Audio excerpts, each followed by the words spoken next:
Évidemment, on a tous le droit de parler de nutrition et je suis le premier à dire, c'est important ce qu'on mange, donc il faut tous savoir ce que c'est. On offre tous les deux dans ce milieu alternatif de la santé, qui n'est pas la médecine, mais qui promeut vraiment une compréhension de la physiologie et de l'engagement qu'un homme ou une femme peut avoir dans la société. Moi, tant que le président, en tout cas son gouvernement, ne fait plus de guerre et prend soin de la santé de ses concitoyens, ça me suffit en fait. Vice versa 2, le 2 est génial. En plus, c'est de la compréhension en neurosciences qu'on peut avoir avec le cerveau prédictif et tout en plein dedans. Ah, il est génial. Si en plus ça peut parler aux enfants. Ça parle aux adultes et aux enfants, je pense que ça peut effectivement glisser quelques graines intéressantes par rapport à ça. Kennedy qui a fait pas mal de déclarations qui me semblaient intéressantes et qui vont un peu dans le sens de ce que nous on promeut et dit, tout ce qui est lutte contre l'obésité. Moi, ce qui me rassure, c'est qu'il a le physique de ses idées, contrairement au ministre précédent qui était en surcharge pondérale pour parler de santé. Je suis désolé, vous askiez. Quand on se peut faire 5 pompes, on parle pas de santé. À chaque fois, qu'est-ce qu'on entend? Bonne fête et surtout la santé, parce que la santé c'est important. Est-ce que vous êtes vraiment sûr que la santé c'est important pour vous? Parce que visiblement vous mettez aucune mesure en place.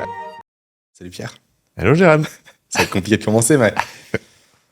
Premier épisode du fameux Nakamakast, dont on parle depuis maintenant plusieurs mois, je pense déjà. Ah oui, au moins. Je ne sais même plus d'où il vient ce projet. Il vient du fait qu'on a commencé à se côtoyer, je pense. On a tous des podcasts différents et qu'on a envie de mutualiser les choses. C'est un podcast qu'on est censé faire à 3. Il y en a un qui est au fin fond de l'Himalaya. Très loin. Il s'appelle Steph Gentis, qui est très loin. Et qui sera là potentiellement pour l'épisode peut-être 2, peut-être 3. Je sais pas, s'il sera là en personne ou de manière éthérée. Oui. Ou en lévitation. Dilue dans l'espace comme ça autour de nous, à flotter, maintenant qu'il revient de plusieurs heures de méditation en plus. Ce podcast, il a un but qui est assez simple, c'est de recevoir à terme des gens qui incarnent ce qu'ils disent. Pour moi, c'est important. Tu me fais rire, c'est terrible. Et justement, j'ai pris une petite note sur mon iPad, acheté exprès pour l'occasion, comme j'ai pu te le mentionner. J'ai pris en note un post Instagram que tu as fait récemment. Ok. Où tu as marqué, si vous ne pouvez pas soulever 5 fois l'équivalent de votre propre poids de corps depuis le sol et ou faire 5 pompes en arbre droit strict, vous n'avez pas le droit de prendre la parole concernant les sujets suivants. Nutrition, génomique, le jus de fruits, jeûne intermittent, régime cétogène et j'en passe. Tu veux rebondir ? Ouais, surtout sur le j'en passe. Si tu savais le nombre de réactions que j'ai eues par rapport à ça, c'est assez fou de voir comment ça soulève en fait la peur. C'est-à-dire que à partir du moment où tu fais des proclamations comme ça sur Internet, tu commences à balancer un petit peu des punchlines. Moi, je fais ça juste pour, comme on dit, jeter un pavé dans la mare et voir les remous que ça crée. Évidemment, on a tous le droit de parler de nutrition et je suis le premier à dire, c'est important ce qu'on mange. Donc, il faut tous savoir ce que c'est. Les macronutriments, les micronutriments, c'est important ce qu'on met dans l'assiette, etc. C'est pour ça qu'on s'est engagé avec Féroce et David, Nicolas, qui sera évidemment invité sur ce podcast, qu'on fait ce genre d'engagement pour le bien commun, qu'on fait ce genre d'engagement qui ont du sens pour nous. On œuvre tous les deux dans ce milieu alternatif de la santé, qui n'est pas la médecine, mais qui promeut la prévention, qui promeut vraiment une compréhension de la physiologie et comme tu l'as dit, de l'action incarnée qui fait sens pour nous et de l'engagement qu'un homme ou une femme peut avoir dans la société.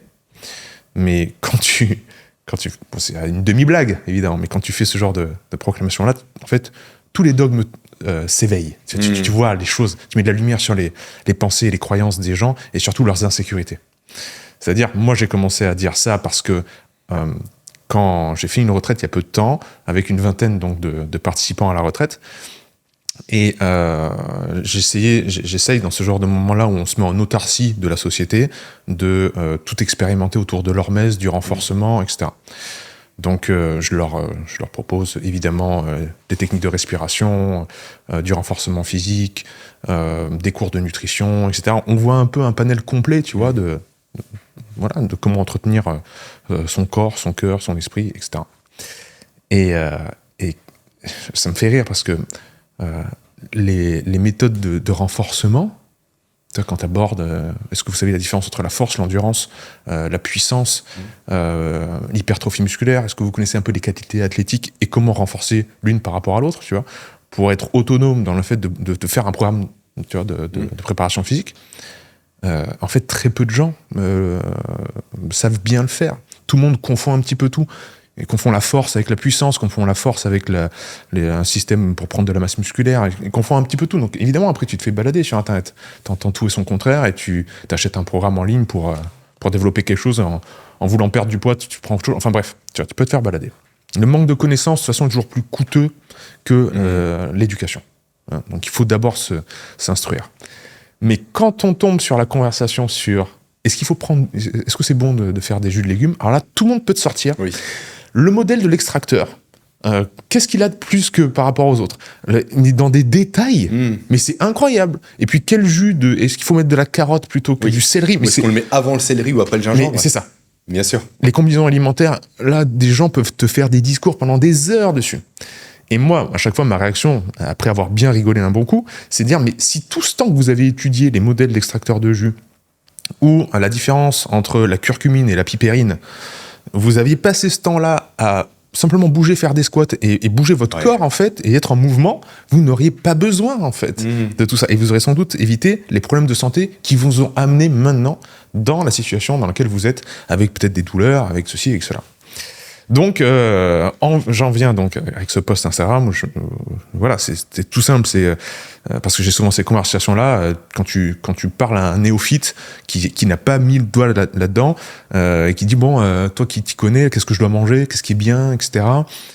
Je dis mais t'inquiète pas de ça. Déjà commence par bouger. Tu vois, en fait, commence par te mettre en mouvement. Commence, comme on dit, par les bases, parce que en fait le gain à un niveau d'effort similaire et de temps similaire, le gain sera beaucoup plus grand si tu apprends à bouger ton corps et à te renforcer et à respirer, etc., que si tu t'attardes sur des détails comme est-ce que je dois commencer mon repas avec les fibres ou est-ce qu'il faut que je mange mes protéines avant ou après, tu vois, truc. Voilà, donc c'était l'histoire de ce post, quoi. Non, c'est une phrase qui m'a inspiré parce qu'encore une fois, on veut des gens qui incarnent ce que ces personnes disent et pas uniquement des gens qui sont là pour dire grosso modo faites ce que je dis, pas ce que je fais. Ouais, bien sûr. On a souvent cette blague entre nous des docteurs, en fait, commencez par faire 5 pompes et après on parlera de santé. Ouais. Mais commencez déjà par incarner, par faire simplement les conseils que vous prodiguez au quotidien. Bien sûr. Et ça, je l'ai très souvent vu quand j'étais jeune, quand je faisais du rugby, avec des entraîneurs obèses qui buvaient des bières et fumaient sur le bord du stade et qui nous engueulaient sur le manque de cardio, le manque de physique et tout, alors qu'eux-mêmes n'incarnaient pas ces valeurs qu'ils partageaient et qu'ils voulaient nous inculquer. C'est difficile d'adhérer à un programme si t'as pas confiance dans le coach. Hein. Bien sûr. On l'a tous vécu et je pense que les personnes qui je sais pas, quand tu vas trouver quelqu'un pour être accompagné, tu regardes son pédigré un petit peu et tu regardes là où il en est. Et est-ce que tu veux, comme dirait Slim, notre autre Nakama, est-ce que tu veux émuler cette personne-là ou pas? Ça commence peut-être par ça. Et comme tu le dis très bien, on a envie de côtoyer des gens qui incarnent. Certes, il y aura toujours un petit delta entre le message et le messager. Bien sûr. On peut pas être parfait, mais la perfection se trouve pour moi dans l'effort. C'est-à-dire, est-ce que la personne, elle s'efforce vraiment de tendre vers les valeurs qu'elle promeut, ou non, comme tu l'as dit, c'est un gars qui fume des clopes. Et puis, voilà. À choisir entre les deux, je préfère celui qui s'efforce, qui est pas parfait mais qui s'efforce. Voilà. T'as commencé le sport à quel âge, toi ? Très tôt, par le tennis. En fait, j'ai la chance d'avoir grandi dans la région d'Avignon où on peut avoir beaucoup plus facilement un jardin que, par exemple, à Paris. Et nous, on a hérité des maisons familiales où il y avait un vieux tennis déjà. Un peu pourri, mais il était là. Et donc, j'ai joué au tennis. Enfin, on m'a mis une raquette dans les mains, j'avais 3-4 ans, quoi. Donc ça a commencé par le tennis qui a été mon sport de cœur jusqu'à mes 15 ans, où j'ai atteint un certain niveau régional, comme on dit. Et pour passer au niveau national, il fallait vraiment une implication que, voilà, à cette époque-là, je trouvais pas. Et donc ouais, ça a été très tôt, ouais. Et toi, t'es tombé dans la marmite J'ai commencé super tôt aussi, j'ai commencé à 4 ans par du karaté, il me semble. Shotokan. Je sais plus, toi. Ouais. Je sais plus, j'étais ridicule d'ailleurs. Très mauvais. Très très mauvais. Et rapidement, j'ai bifurqué grâce à mon beau-père de l'époque sur le rugby. Et j'ai commencé de mes 5 ans à 22-23 ans, je n'ai fait que de rugby. Rugby avec les copains, 2 fois par semaine, plus les matchs. Et c'est vrai que je te parle de ça, parce qu'on parle un peu de l'équipage qu'on a, les fameux Nakama. Et avec cette notion aussi que je voulais mettre en évidence durant le premier épisode, du rite par lequel on est passé ensemble quand on a fait nos premières vacances chez toi. Et après, je ferai le pont avec le rugby, je te dirai après d'où ça vient. Mais déjà, peux-tu parler un peu de ce rite-là ? Parce que toi qui en fus à l'origine, déjà du groupe, puis du rite, juste pour dire un peu à quelle sauce on a été mangé quand on est arrivé chez toi, dès le lendemain. Quand Steve est arrivé en voiture avec la patte d'oie, tu te rappelles ? Oh là là, la fameuse la patte d'oie. Ah là, quel grand moment. Oui. Alors le pourquoi derrière faire un rite de passage et et on va dire un rite d'amitié. Je pense que ça vient du fait que c'est pas en réaction à l'ère du temps où je trouve qu'on a perdu ça. Peut-être ça m'est venu de ça inconsciemment. Et des gens ne se connaissaient pas tous, pour information. Oui, c'est ça. C'est-à-dire que je rassemble à la maison, pour ceux qui veulent le background de l'histoire, des gens de mon écosystème que je considère comme des amis, mais qui en effet, les uns les autres, entre eux, ne se connaissent peut-être pas forcément. Donc il y avait le Nomade Slim, Steph Gentis, Jérémy Coron, Nicolas Mercadier, David Nicolas, pour la première salve, il me semble que c'est tout. Oui, c'est tout. Voilà.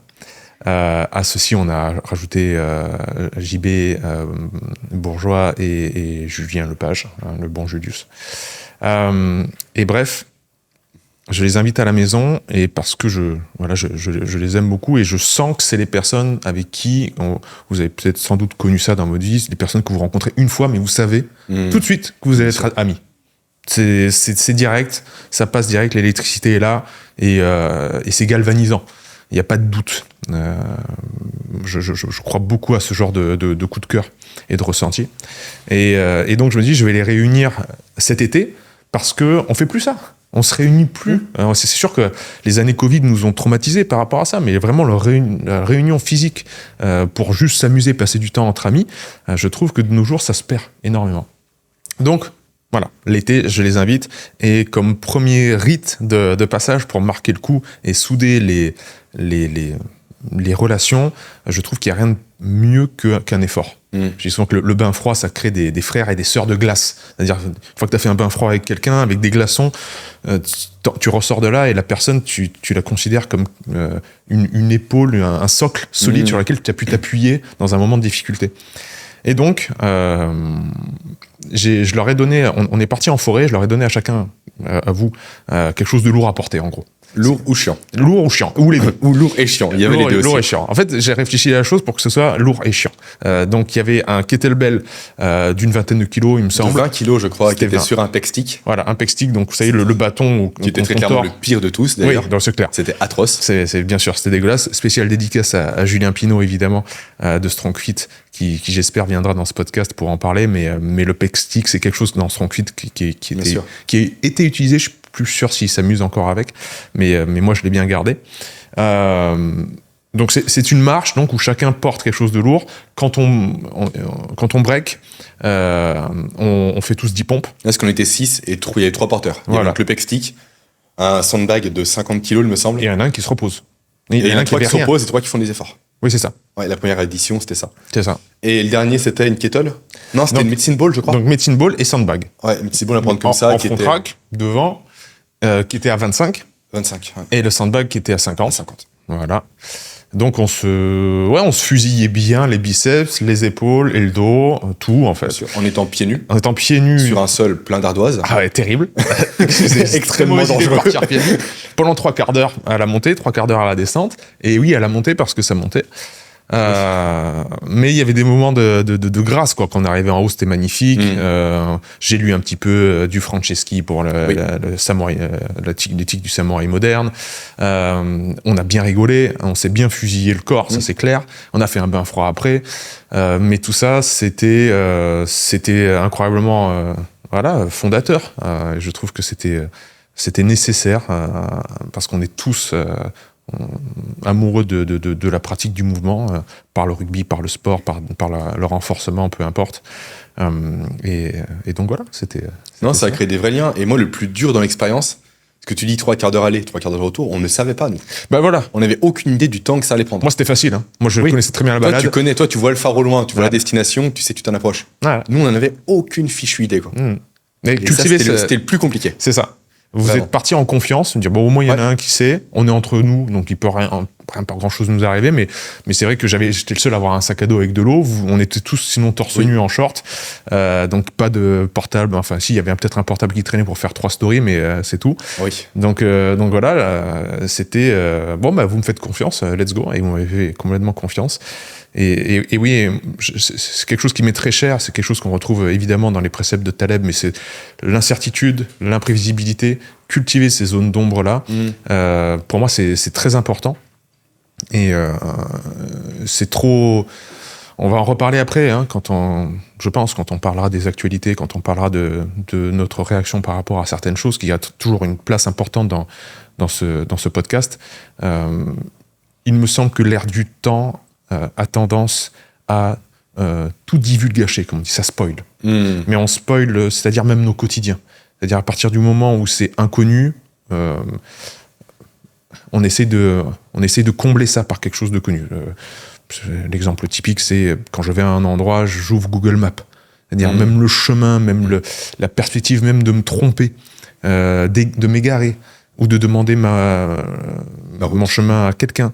Tout ça est évincé. C'est-à-dire l'inconnu, les zones d'ombre, tout ça s'est enlevé. Et je pense que c'est une erreur fondamentale, parce que notre système adaptatif est justement devenu adaptatif parce qu'il y avait de l'inconnu dans l'environnement. Et on voit bien que l'incertitude est très inconfortable. C'est-à-dire si je vous avais pas placé en confiance, on était entre nous, c'était déjà inconfortable pour vous, ça c'est sûr, de pas savoir où vous alliez. Mais tout seul, par exemple, ça aurait été dur. C'est-à-dire, je vais porter une charge lourde et je sais pas si ma balade fait une boucle ou pas, ou si je m'en vais vers... Voilà, c'est l'incertitude, pour l'être humain, c'est très complexe à gérer, et il essaye de réduire ça à la Carl Friston, donc en neurosciences, il essaye de réduire l'incertitude pour combler, pour minimiser la déperdition d'énergie. L'erreur somatique. Voilà. Tu te racontais quoi, toi, durant l'effort? Vraie question. Est-ce que tu savais où tu allais? Moi, j'étais très... en fait, j'ai du mal quand je suis avec des gens que j'aime à m'analyser moi-même. J'ai très tendance... On se dilue dans le groupe, hein. On s'est dilué, c'est clair. On le faisait plus pour le groupe que pour nous-mêmes. Parler, et puis t'es avec des animaux comme Slim, qui est un showman à chaque instant. Donc tu ne peux que rire. Pareil, Steve, je pense que le grand public le connaît vraiment pour ses préceptes de sagesse, dans la méditation, dans la pleine conscience, dans tout ce qu'il transmet. Mais c'est l'un des clowns les pires, toi aussi. Jérémy, peut-être que vous avez une image d'un neuroscientifique, mais les vannes fusent à chaque instant. Donc il n'y avait pas de concentration, il n'y avait pas trop d'introspection qui était permise. Moi, j'étais juste à vous regarder tout le temps, parce que j'avais envie que ça vous plaise et que ce soit, tu vois, un moment où on est tous ensemble. On en parle 2 ans après, donc ça a forcément plu. C'est ça, c'est clair. Donc non, j'étais pas trop sur moi, j'étais pas trop dans mes pensées, pour le coup. Ok, intéressant. Voilà. Et toi? Moi, la seule chose que j'avais en tête, c'était pas de breaker. J'ai pas breaké une seule fois du projet. T'as pas initié les pompes. Même quand tu commences, etc. En fait, donc breaker, c'est faire une pause et tout le monde fait 10 pompes et on change les charges. Ouais. Et même quand tu commences, tu prends ta charge, tu dis putain, c'est déjà lourd. J'ai pas fait un pas, c'est déjà lourd, j'en ai déjà marre. Juste t'obstiner à dire pour le groupe, je peux pas lâcher. Parce que les gars ont fait l'effort juste avant de se démener, de faire 50, je sais pas, 100 pas peut-être. Je vais pas arrêter au bout de 2 pas, quoi, c'est pas possible. Tu crois que c'est le rugby qui t'a donné ça? Le sacrifice pour les autres, c'est possible maintenant que tu le dis, oui, parce qu'on vit pour les autres. Encore plus, j'étais avant. Avant, c'est quoi? C'est les mecs qui mettent la tête dedans pour récupérer la balle pour que les arrières puissent la jouer. Okay. Vraiment, cette notion de sacrifice. C'est tu mets, entre guillemets, ta vie en jeu, façon de parler, hein. Tu mets plutôt ta peau en jeu, littéralement, à prendre des coups de crampon, des coups de poing, des fourchettes et tout. Chose classique au rugby. On pourra en parler par la suite, si tu veux. Pour que la balle puisse vivre et qu'on puisse marquer des essais. Et effectivement, en position, moi, c'était ça. C'était mettre la tête là où les autres mettent pas un doigt, tu vois. Et ça, j'ai fait durant donc 17 ans. Ouais, possible. Il y a potentiellement une corrélation. Bah, bien sûr. Enfin, il me semble, hein. Moi, j'ai toujours eu un énorme respect pour les joueurs de rugby, parce que les peu de sports de combat que j'ai fait, karaté et boxe, on en parlait juste avant de venir, le fait de prendre un coup, je voyais à quel point c'était un choc, tu vois, pour le corps, pour l'esprit, etc.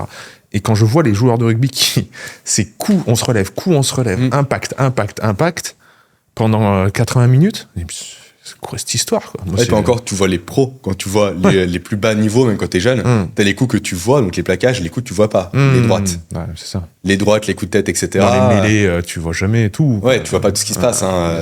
Moi, le premier, j'ai déjà fait sortir un mec un coup de crampon sur la main, grand coup de talon comme ça sur les doigts, hop, il sort.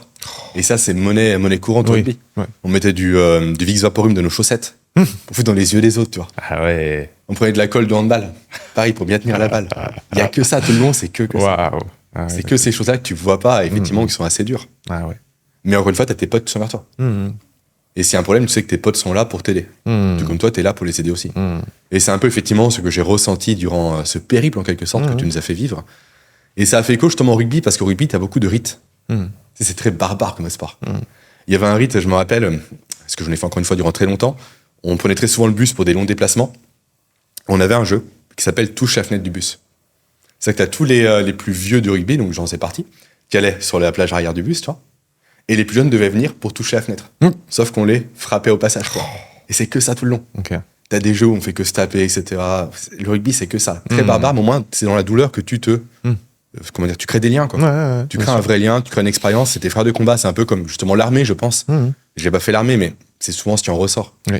Les grosses expériences qui consolident les hommes entre eux. Et toi qui es papa, comment tu arrives à transmettre ça à tes enfants ? C'est une très bonne question. Pour l'instant, ils sont encore un peu jeunes, je pense, par rapport à ça. Et en plus, mes fils ont plus tendance à se battre entre eux que de se battre l'un pour l'autre ou l'un avec l'autre contre quelqu'un d'autre. Ouais. Donc c'est compliqué. Les valeurs que je cherche à inculquer à mes enfants pour l'instant, c'est plus la persévérance. Oui, c'est ça. Ma question, c'était pas forcément comment tu mets en place la douleur ou le rapport à la violence, etc. Mais est-ce que tu penses déjà à des rites importants, des moments importants, des jalons, tu vois, à leur faire vivre, etc. J'en ai quelques-uns en tête déjà. Ouais. Okay. J'en ai quelques-uns. Bah déjà, ça passe par le sport pour moi, c'est essentiel. Se découvrir ses limites, faire des séances avec eux, les bains froids aussi. Mes fils ont commencé déjà à expérimenter le froid tout doucement.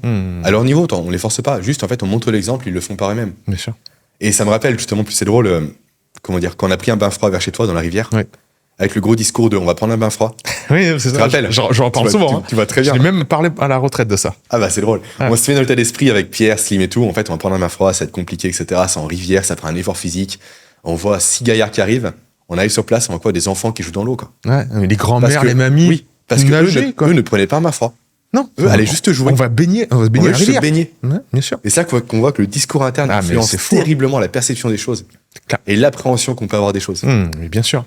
C'est pour ça que tout ce qu'on fait, c'est bon de se remettre en perspective ce qu'on fait par exemple dans le monde du fitness. Le monde du fitness, c'est vraiment ça découle de la PPG, la préparation physique générale, et c'est devenu, alors que c'était un support à la pratique globale d'un sport qui était autre, c'est devenu un sport à part. Une pratique, tant mieux, parce que on en parlait hier avec ma chère et tendre, mais on entendait des discussions au restaurant de filles qui allaient à la salle. Ou qui étaient, je sais plus si on était déjà à la salle, mais des jeunes, tu vois. C'est devenu, en fait, c'est devenu cool, en fait, dans la salle de muscu. C'est le nouveau bistrot moderne, la salle de sport. C'est ça. Et je me dis, mais en fait, tant mieux, parce que ça va devenir à des nouvelles générations qui, pour elles, ce sera évident, en fait, de prendre soin de soi. Voilà. Mais, en effet, la pratique physique, générale, d'un sport, de quelque chose qui était avant porteur de sens, c'était soit ça, soit un sport qui était là, peut-être de manière culturelle. Tu vois que tu peux trouver le rugby en Irlande, en Angleterre, etc. Dans le sud de la France. Ou dans le sud de la France. Vraiment, ça fait partie de la culture. Ou les arts martiaux, le judo, le karaté au Japon, etc. Donc complètement imbriqué dans la société, avec les valeurs, avec les rites de passage de ceinture, passage de trucs, etc., comme tu l'as dit. Ça, il y a un sens pour les anciens, comme il y a un sens qui est fonctionnel, comme t'as un corps qui doit être fort pour travailler à la ferme, travailler à la terre, etc. Et sinon, ils peuvent porter un regard sur le monde du fitness, et que j'ai souvent entendu par le passé, mais ton truc, ça sert à quoi ? Oui. Tu soulèves de la fonte, mais à quoi ça sert, tu vois ? Décorréler complètement d'un sens. Et c'est vrai que, en tout cas, il me semble pour les enfants, c'est important de remettre du sens dans tout ça, que ce soit pas un truc à part ou un culte de la personne. Et sans doute qu'il faut remettre du contexte. Je pense que le fait d'analyser les choses trop, c'est-à-dire analyser, ça veut dire décontextualiser, nous prive en fait de la réflexion de sens. Oui, parce qu'après on arrive à des extrêmes tels que la dépendance au domaine, où la personne fait les musculations, ne porte pas ses valises. Donc à partir de là, où est le sens ? Où est l'intérêt ? Prendre l'escalator. Complètement, prendre l'escalator, etc. Ou respire bien sur un tapis de yoga, et dès qu'on en sort, c'est je respire par la bouche, je suis voûté, je suis mal positionné. Parce que les gens font pas le lien entre la pratique sportive et la vie, en fait. Ouais, c'est ça. Pour eux, il n'y a pas de continuité. Ben non, alors évidemment, c'est des cycles. Je pense qu'on va boucler dans la société, on va revenir à quelque chose qui est plus de l'ordre du mentorat, on va retrouver la place dans les sports des arts martiaux, donc le sensei ou le coach ou le mentor, ou l'entraîneur de rugby, etc., qui incarnent leurs valeurs, comme tu l'as très bien dit tout à l'heure. Ce sera plus des gens qui fumeront des clopes au bord du stade, ce sera vraiment des sensei. C'est vraiment le gars, il transpire sa discipline. Comme tu l'as dit, qui incarne. Je pense qu'on est en train de boucler sur ça. C'est-à-dire qu'on va retourner à ces bases-là, après avoir être passé par... il n'y a aucun lien entre le fait que je fume des cigarettes et que j'enseigne le rugby. Le monde du fitness, c'est pour tout le monde, mais c'est le prendre soin du corps, c'est une capsule à part de la société. C'est soit je suis sur mon tapis de yoga, soit je suis au Basic Fit. Mais après, dans mon bureau, ça n'a pas de lien.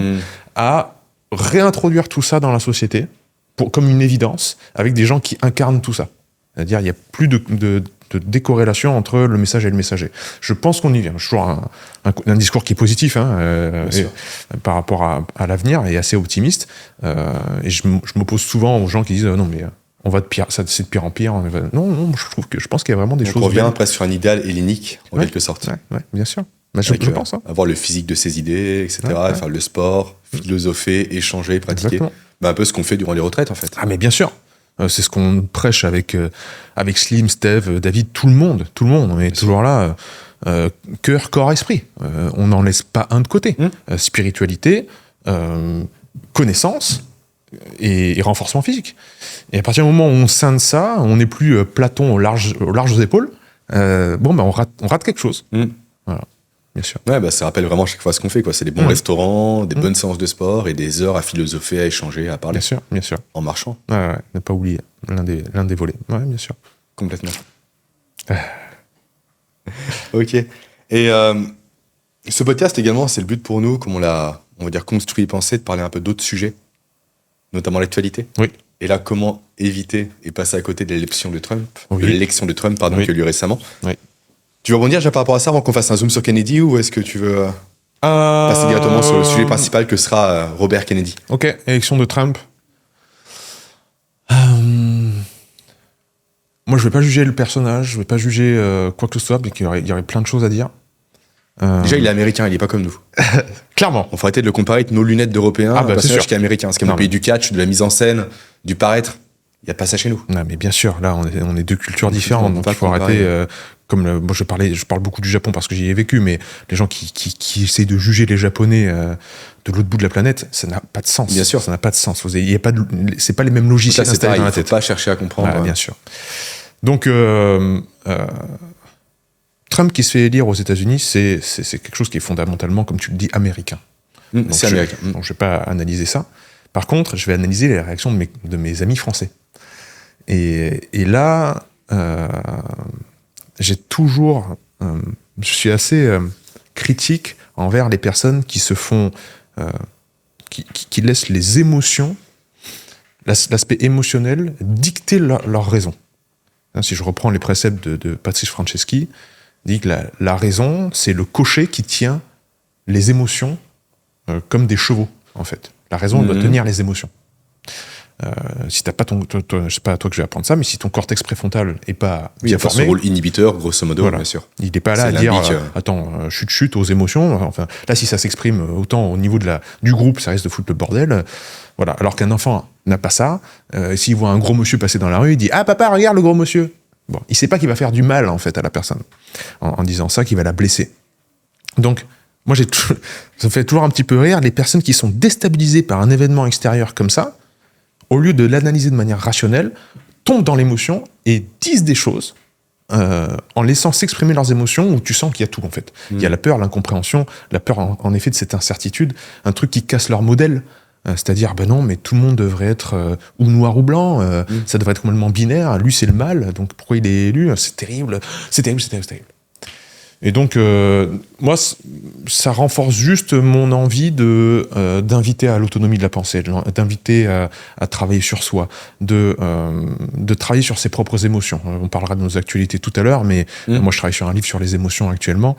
Et il n'y a pas longtemps, ma chérie me demandait, ça ressemble à quoi quelqu'un qui n'a jamais dealé avec ses émotions? Quelqu'un qui n'a jamais vraiment passé du temps avec soi-même et à réfléchir. Il y a un vrai sujet. Par rapport aux enfants, il y a un vrai sujet aussi. On pourra en parler par la suite. Mais c'est clair. Et ça ressemble à quoi? Ça ressemble à ça. Ça ressemble à quelqu'un qui ne sait pas, quand il est complètement quand il est mélangé, quand il mélange son identité et son comportement avec les choses qu'il ressent et perçoit du monde. Il y a quelque chose de complètement dilué et il n'arrive pas à se contenir. C'est-à-dire tout sort, c'est mal dit, c'est mal maîtrisé. Et puis il y a plein de liens qui sont aussi entre mon passé, etc. C'est des choses, je comprends pas d'où ça vient, j'ai pas la cause, j'ai pas l'origine. On sent que ça vient du tréfonds et qu'il y a plein de peurs qui s'expriment. Donc ça ressemble à ça. Donc si vous êtes déstabilisé par l'élection de Trump, travaillez sur vous-même. Moi, j'ai rien d'autre à vous dire. C'est-à-dire, si un truc dans un autre pays vous énerve, ou il y a une réaction épidermique au fond de vous qui n'est pas raisonnée, mais qui vous sentez que ça vous tord les boyaux, c'est qu'il y a des choses qui sont pas résolues à l'intérieur. C'est pas Trump le problème, c'est vous là. De surcroît, une chose qui échappe à la zone de contrôle. Exactement. En fait, on peut rien faire. Tu peux pleurer, te raser la tête et tout, ok, c'est super, fais-le, mais ça va rien changer, techniquement parlant. Ça va rien changer. Ouais. Donc, vois ce que toi, tu peux faire à ton niveau pour potentiellement changer les choses, si tu veux les changer. Exactement. Il y a toujours 3 grandes solutions par rapport à notre incarnation dans le monde. Si on veut se transformer, c'est se changer de l'intérieur. Ouais. Donc, par exemple, vous changez votre alimentation, on va dire. Ou faire une respiration qui chamboule votre intérieur. Bon, bref, changer sa biochimie interne. Changer sa vision des choses. Et changer d'environnement. Ouais. Changer d'environnement, vous déménagez dans un autre pays, etc. Changer sa vision des choses, c'est pour moi le sacro-saint pas de côté.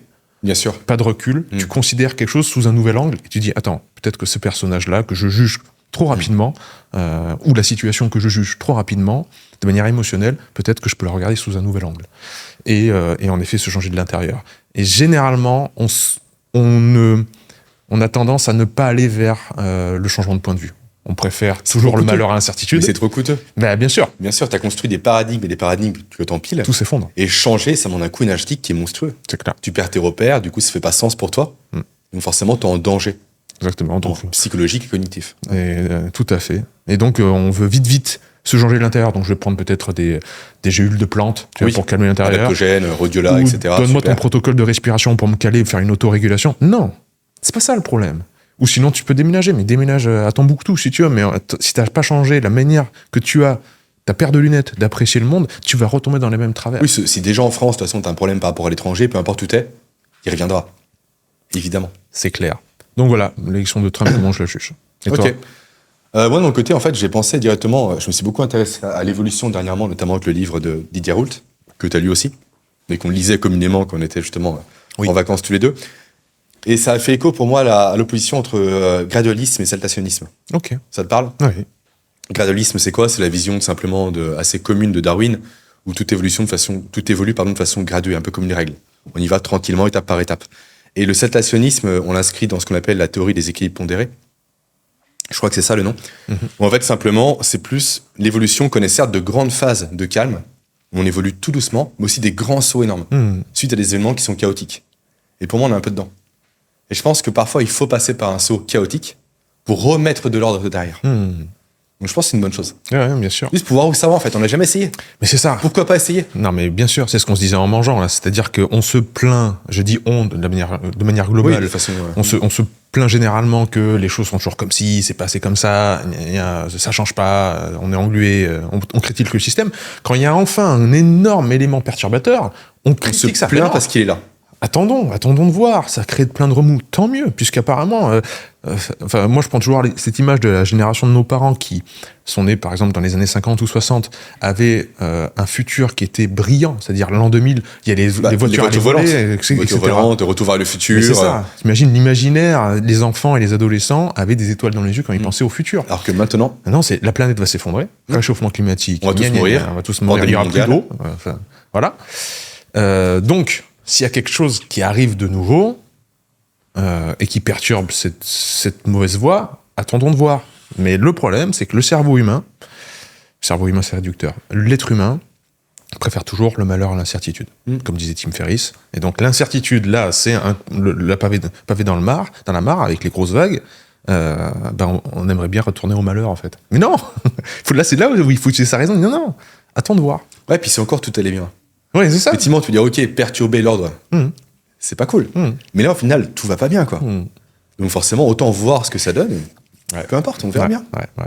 L'idée, tant que nous, on peut s'adapter au final, qu'est-ce que ça va faire ? Tant que nous, on peut s'adapter. Mais je pense que justement, ceux qui sont en insécurité émotionnelle ne peuvent pas s'adapter. N'ont pas les ressources physiologiques pour se dire, OK, je peux le faire. Non, c'est pour ça que je disais, si vous êtes déstabilisé maintenant, travaillez sur vous. C'est que là, vous n'avez pas fait le job en amont.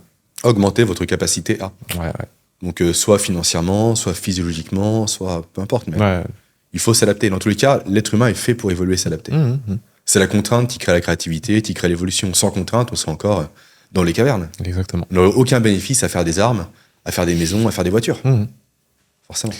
Donc voilà, si l'environnement change et que vous n'arrivez pas à vous y adapter, c'est que c'est le problème. Oui, c'est ça. Changez-vous vous-même.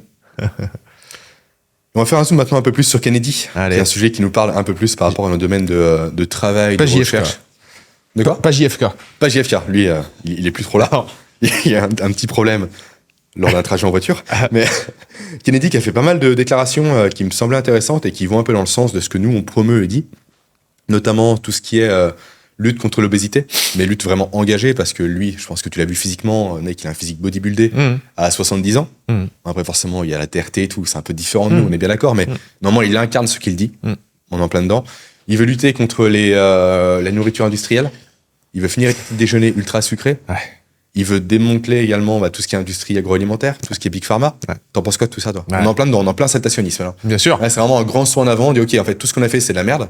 Depuis les années, grosso modo, 60, avec les travaux d'Anselkis, notamment, qui ont démocratisé le sucre. Maintenant, il faut arrêter parce que l'Amérique s'écrase, le monde aussi. Mais l'Amérique, vraiment, est on va dire, le phare de ce monde aujourd'hui. Il faut dire ce qui est. Les gens sont de plus en plus gros, de plus en plus malades, etc. Qu'est-ce qu'on fait ? Et soit on continue à faire des petites modifications, soit on met un grand coup de pied dedans. Et lui va être là pour dire, OK, je sors le bulldozer, je rentre dedans. T'en penses quoi, toi, de ces prises de parole ? Je pense qu'on va avoir des propos relativement similaires, mais en effet, à l'échelle d'une vie déjà, on a tous sans doute vécu des moments où on savait pertinemment qu'il fallait qu'on change les choses, mais c'est qu'en touchant le fond du fond on s'est réveillé, quoi. On a tout chamboulé. Dire, OK, là j'en ai marre, j'en ai assez, change tout. C'est Eros et Thanatos. Ouais, soit on est motivé par Eros, donc entre guillemets le désir, mais c'est que la dopamine, c'est assez faible, soit c'est la peur. C'est la peur de la mort. Et la peur, c'est l'amygdale, c'est le cortisol, et qui nous pousse vraiment à maintenir la motivation pour changer. Exactement. Mais tant qu'on n'a pas vu le pied du mur, bien sûr, on se rend pas compte du danger. Et là, le danger. Donc on change tout, on quitte sa femme, on change de pays, on arrête tout, les sodas, les machins, si on veut perdre du poids. Bref, il se passe le déclic. Et peut-être que c'était nécessaire que la société aille au fond du fond, où tu as en effet 70% des Américains qui sont obèses ou diabétiques ou ceci, cela, pour qu'il y ait un espèce d'énergumène qui, on pourra le juger encore une fois, en bien ou mal. Juger, moi je juge personne. Moi j'essaie déjà de me juger moi-même, c'est déjà un gros débat. Mais cette personne-là qui arrive, donc c'est quoi, c'est le petit-fils de JFK ou un truc comme ça. Je sais plus. Petit neveu, enfin bref, famille Kennedy, et qui a, apparemment un parcours de sportif, quoi. En tout cas, il s'est entretenu physiquement toute sa vie, et qui, pour lui, la malbouffe, c'est out, quoi. C'est fini, ça ne doit pas être là. Ça ne doit pas faire partie du projet de rendre l'Amérique great again. Donc, OK, Trump le met là. Moi, cas de figure désespéré, mesure désespérée. Et je pense que j'aurais été à sa place, j'aurais pris quelqu'un comme ça. Parce que s'il faut faire bouger Big Pharma, etc., il faut quelqu'un qui soit intransigeant et extrémiste. Si on arrive sur les extrêmes, il faut aller soi-même sur les extrêmes pour faire changer les choses. T'as pas le choix. Donc, voyons voir dans les prochaines années comment ça bouge. J'espère véritablement que les mesures qu'il prendra sera à la mesure de ce qu'il a déclaré, parce qu'on n'est jamais sûr, mais dans cette administration-là, j'ai l'impression que si on prend le mandat précédent de Trump, ce qu'il avait dit au début a relativement bien été respecté. C'est pas pour le défendre, hein. De toute façon, la politique m'intéresse guère. Mais justement, guerre, c'est l'un des rares présidents qui n'a pas fait de guerre. Ça, c'est à mettre à son crédit. On pourra le critiquer pour 1 milliard d'autres choses. Mais moi, tant que le président, ou en tout cas son gouvernement, ne fait plus de guerre et prend soin de la santé de ses concitoyens, ça me suffit, en fait. T'as pas besoin de me donner d'autres promesses. Ce sont les fonctions de base d'un gouvernement. Mais c'est ça. Si, je sais pas, c'est bientôt les fêtes de fin d'année. À chaque fois, qu'est-ce qu'on entend bonne fête et surtout la santé, parce que la santé c'est important. Mais est-ce que vous êtes vraiment sûr que la santé c'est important pour vous? Parce que visiblement vous mettez aucune mesure en place dans votre quotidien pour que ce soit important. Qu'est-ce que la santé pour eux? Ben voilà, c'est ça. Toujours. C'est quoi Bon bref. Donc pour te dire, pour finir cette réaction-là, moi je nourris l'espoir de voir émerger quelque chose de beau pour les États-Unis qui aurait un impact positif sur l'Europe et la France. Voilà. Moi, ce qui me rassure, c'est qu'il incarne, comme on l'a dit précédemment, c'est qu'il a le physique de ses idées. Ouais, c'est ça. Contrairement au ministre précédent qui était un peu trop en surcharge pondérale pour parler de santé. Je suis désolé, il faut dire ce qui est. Quand on commence pas à faire 5 pompes, on parle pas de santé. Je suis désolé, c'est la base. Alors que lui, il fait des tractions, fait des muscle-up, etc. Lui, il incarne. Et comme tu l'as dit, je pense qu'il faut des solutions extrêmes pour sortir de la situation extrême dans laquelle ils sont et dans laquelle, en fait, on est aujourd'hui. Et j'aimerais qu'on ait également un ministère, et ça, c'est une question que je vais te poser, non pas de la santé, mais de la prévention aussi. On n'en parle pas assez de la prévention de la santé. Ouais.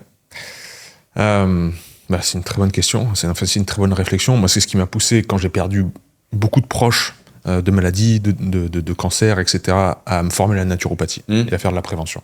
Parce que je me suis dit, comment faire, non pas pour que les personnes ne tombent pas malades, mais pour pas que les familles de ces personnes-là connaissent les moments de désespoir, d'être démunis face à quelqu'un qui souffre, qu'on aime, quelqu'un qui souffre, et tu peux rien faire.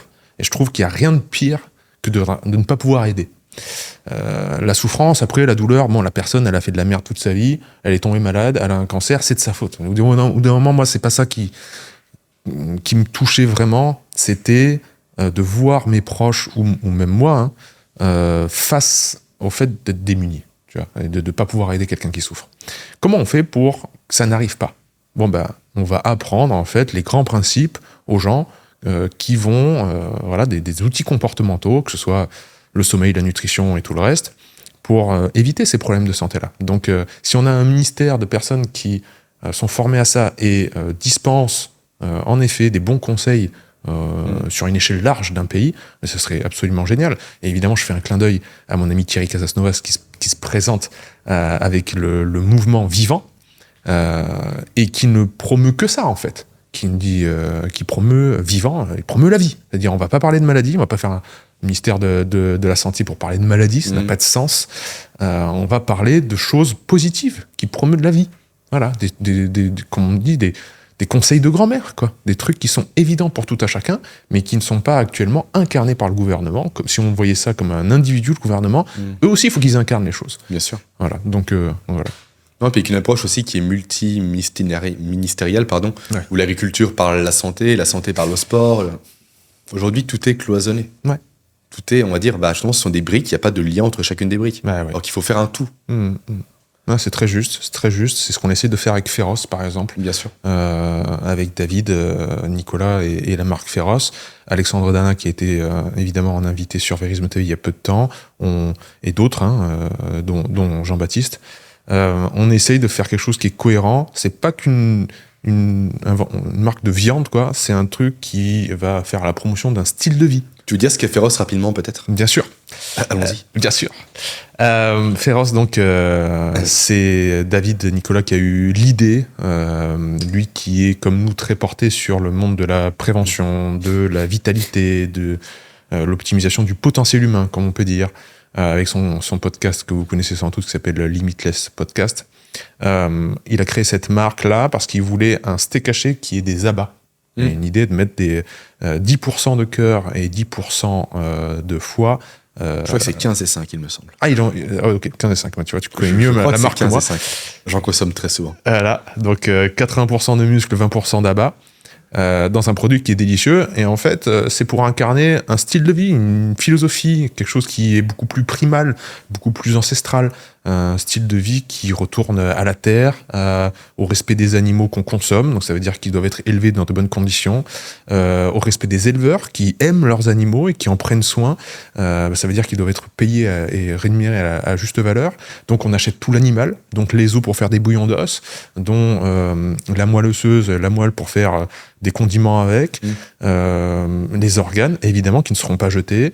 Donc on achète tout l'animal, l'éleveur et le monde paysan, c'est terrible en France, où on a un taux de suicide qui est énorme parce que leur condition est précaire. Ça aussi, il faut en prendre soin. C'est des gens qui nous nourrissent. Bien sûr. Donc il y a une approche qui est très globale et holistique. Et donc, ça passe aussi par le fait de se dire, la nutrition, là, c'est pas seulement pour remplir l'assiette, c'est aussi, ça fait partie de la santé. Là où, oui, les générations même précédentes, nos parents ou quoi, ce qu'on mettait dans l'assiette, il n'y avait pas de rapport avec le fait que je prenne du poids, perde du poids, tombe malade ou quoi. C'était complètement décorrélé. Ils buvaient de l'alcool, ils fumaient des cigarettes. Il y a même eu un moment, surtout peut-être plus la génération des grands-parents, où on pensait que fumer des cigarettes était bon pour la santé. Voilà, comme tu as dit, les liens n'étaient pas faits entre les différents ministères, promu comme domaines, étant etc. bon pour la santé. Ouais, c'est ça. Avec Bernès, par exemple, avec la torche de la liberté, etc. Voilà. Ouais. Et tu vois, je pense que les générations futures regarderont notre rapport aux écrans de la même manière, ou aux ondes, ou quoi. Ils disent, mais c'était fou, nos parents, ils étaient les yeux rivés sur un portable. Ouais, et puis le porno, ces choses-là aussi. Ouais, c'est ça. Donc, ouais, c'est une globalité, c'est une vision toujours globale du vivant et une interrelation dans notre incarnation avec le monde. C'est quoi tes mesures, toi? Imagine demain, on te focus... Épaule mesure d'épaule. 1m20. Non, président potentiellement ou chef d'un ministère pour la santé. Ah. Ou éducation, santé, peu importe. J'aimerais qu'on fasse un peu tous les deux le programme du ministère ou du parti qu'on pourrait créer. Ah ouais. Sur notamment les éléments clés que sont encore une fois la santé, l'éducation, l'agriculture, là, ces choses-là. Pour moi, enfin, le cœur, à mon avis, de la bataille, c'est les enfants et c'est l'école. Voilà, je ne peux que te rejoindre. Donc ouais, je sais que le papa que tu es, à mon avis, va abonder dans mon sens. Mais donc, qu'est-ce qu'on leur sert à la cantine? Combien de temps ils passent en forêt? La sédentarité sur les chaises. J'ai vu que les enfants, je crois, de 6 ans passaient 50% du temps assis. Voilà. Et quand on arrive à 10 ans, c'est quasiment, je crois, 75% du temps assis. Donc c'est inspiré des modèles déjà qui marchent. Regardons dans les pays scandinaves ou ailleurs comment ça. Voilà, c'est incroyablement plus vertueux. Prenons ça, ajoutons-y des choses encore meilleures. Et en effet, la nourriture, la cantine, tout ça. La cohésion aussi, je dirais. Il manque de cohésion aujourd'hui. C'est ça, bien sûr. Avant, il y avait le service militaire qui était là pour fédérer les gens. Maintenant, il n'y a plus ça. Juste faire des activités à plusieurs, un peu des choses comme on a pu faire nous, mais à leur échelle, évidemment, pour montrer l'intérêt aussi du groupe, mine de rien.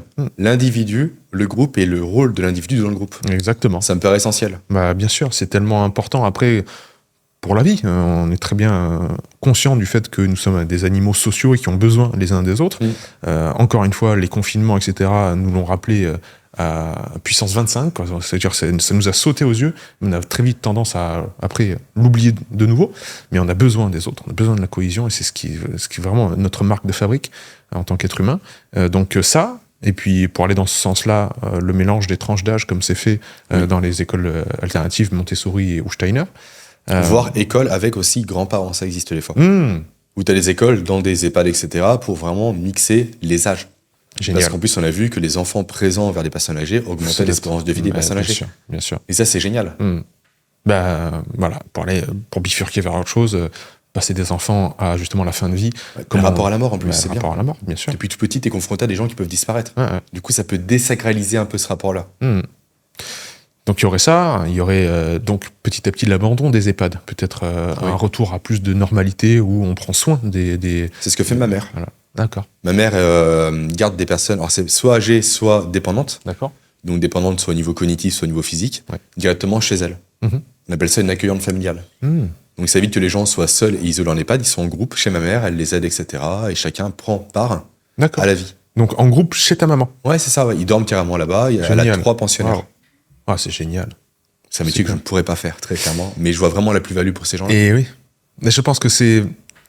En te projetant maintenant avec ton analyse d'actuel, c'est pas concevable, mais peut-être qu'à l'âge de ta maman, ça devient... ma maman, elle fait de l'aide à domicile pour les personnes âgées, donc là c'est l'inverse, c'est elle qui va chez elle, etc.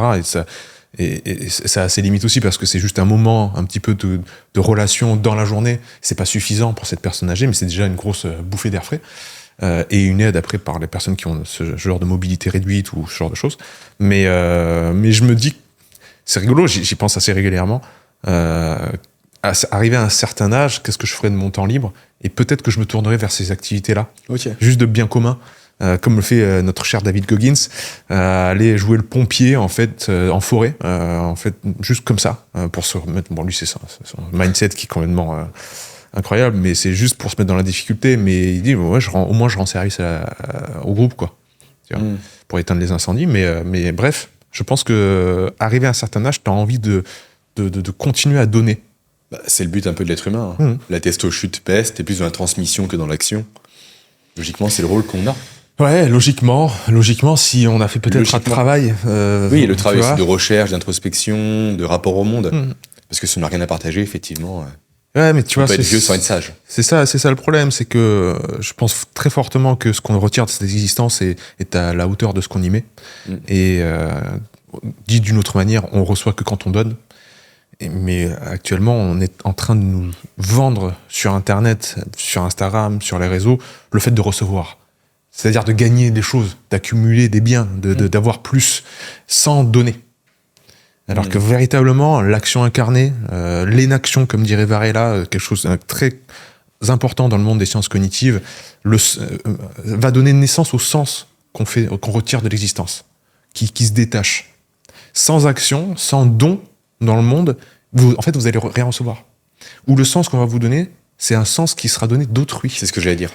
Les gens font des choses qui ne font pas sens pour eux. Exactement. Et là, en fait, tu patauges après. T'es là, qu'est-ce qui se passe ? Bon, alors je me raccroche à quoi ? Ah à des dogmes. Tiens, je vais prendre le dogme là du parti politique. Et ça va être mon identité. Donc quand Trump va se faire réélire, qui sera contre ce dogme-là, ça va atteindre mon identité. Mais en fait, c'était pas ton identité. Ouais, de surcroît, il y a beaucoup de motivation aujourd'hui extrinsèque et non pas intrinsèque. Je veux faire ça pour impressionner les autres, pour asseoir ma place, mon statut, ma légitimité, mais jamais pour moi au final. Et ça, on le voit très souvent. Ouais. Très souvent. Et oui, ça nous est collé sur la figure comme étant quelque chose d'ok parce que dit au journal de France 2 ou véhiculé par la société.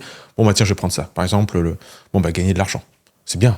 Gagner de l'argent, c'est bien. Ok, alors c'est bien. M'acheter telle voiture. Voilà. Avoir une voiture. Avoir une maison. Avoir ça. Avoir des enfants. Bon, bah tiens, vite, il faut faire des enfants. Sans trop réfléchir, en fait, c'est bien. Ça va me combler. Ça, mais... En fait, t'as réfléchi 2 secondes. La crise de la quarantaine, c'est ça, en fait. Ouais. J'ai pas de recul, en fait. Tout ce que j'ai, mais ça me sert à quoi, en fait ? C'est quoi mon sens dans la vie ? On me l'a donné. C'est pas cette bagnole, quoi. Je m'en fous, au final. C'est un truc qui m'est venu de l'extérieur. Ouais. Et oui, donc autant avoir cette crise-là, ou ces questions, comme on dit, les questions existentielles, autant se les poser très rapidement dans la vie. Ouais, puis l'autre problème aussi maintenant avec la société dans laquelle nous sommes, c'est qu'on se fait l'économie de l'effort pour obtenir quelque chose. On fait un crédit pour avoir la bagnole, sans bosser réellement pour l'avoir en fait. Et oui. Donc forcément, s'il n'y a pas d'effort, forcément l'objet qui est là aura moins d'importance pour nous. Ce qui ne va pas catalyser tout ce qu'on a fait pour l'avoir. Exactement. C'est le lien qu'on a créé entre nous pour revenir au début du podcast. Par l'effort physique. Par l'effort. L'effort amène la récompense. La récompense, c'était quoi ? C'était voir la belle vue en haut de la montagne quand on arrivait, quoi. Ouais, bien sûr. C'était génial. On l'a davantage apprécié parce qu'on a marché. Ce que j'ai fait avec mon fils à la Tour Eiffel, il y a 6 ans, on a monté toutes les marches jusqu'au 2e étage pour avoir la vue. Par l'ascenseur, ça aurait été différent. Tu prends moins le temps d'apprécier. Ouais, tu me prends moins le temps, et puis la vue n'est pas la même. La vue n'est pas la même. On pense que c'est la même chose, mais c'est pas la même chose. On confond le chemin et l'arrivée. Et c'est la même chose quand on demande aux gens, mais qu'est-ce que vous voulez faire ? Tiens, je veux devenir, je sais pas moi, je veux devenir professeur des écoles, ou je veux devenir ceci, cela. Mon rêve, c'est de devenir musicien, de jouer du piano. Et il me dit, pourquoi tu le fais pas ? Pourquoi tu le fais pas là ? Pourquoi tu le deviens pas, quoi ? Et les personnes généralement te donnent leur frein en te parlant, en confondant le chemin et l'objectif. Dire non, je peux pas parce que j'ai ça, j'ai tel problème, j'ai pas le temps, j'ai les enfants, et puis j'ai pas assez d'argent, etc. Mais là, tu me parles du chemin. Je te demande c'est quoi ton objectif et tu me parles du chemin, tu confonds les deux. Vraiment, si on prend le temps de, comme tu dis, redonner le goût à l'effort, de pas confondre la terrasse et les marches, on sort en fait de l'appréciation linéaire des choses. Le darwinisme que tu as évoqué tout à l'heure, c'est ça. C'est-à-dire, il y a une linéarité. Si on avait des lunettes d'un dieu et qu'on pouvait remonter le temps, on verrait les chaînons manquants, comme dirait. Il n'y aurait pas de gap, de saut. Mais non, en fait, le vivant ne fonctionne pas comme ça. Bien sûr. Le vivant connaît des gaps, fait des sauts, des bonds conceptuels et des bonds physiologiques aussi. Tout d'un coup, il y a une innovation dans la biologie qui n'était pas à la base. On met une marche, puis l'autre, puis l'autre, puis l'autre, et ça donne naissance à une terrasse où il y a un paysage. Mais l'escalier n'est pas la terrasse avec le paysage. Et ça, on a du mal à le comprendre. On voudrait que 1 + 1 = 2 tout le temps dans la nature. Mais malheureusement, il y a des propriétés émergentes qu'on ne pouvait pas prévoir avec les éléments du l'autre corollaire, c'est qu'après, on a tendance à prolonger les courbes. Oui, c'est ça. Dans le passé, c'était comme ça, du coup, on prolonge constamment la courbe. Ouais. Sauf que ça ne marche pas. Non. Preuve en est, si on prend un enfant qui va de 0 à 5 ans, il grandit de façon exponentielle, si on prolonge la courbe, on serait tout géant aujourd'hui. Ça, c'est clair. Ça marche pas. Sauf que naturellement, vu qu'on pense de façon graduelle, donc le gradualisme encore une fois, on veut appliquer ça au futur aussi. On ne sait pas ce que ça va être le futur. Oui, il est chaotique. On ne peut pas le savoir. Donc il faut travailler sur soi. L'adaptabilité, encore et toujours. Il faut faire des efforts, encore une fois. Je crois que c'est Paul Valéry qui le disait, mais en fait, le meilleur dans un rapport sexuel, c'est la montée de l'escalier. Oui, non, c'était ça. C'est qui le dit Chateaubriand. Bref. Il avait une maîtresse. Cette notion de projection, en fait.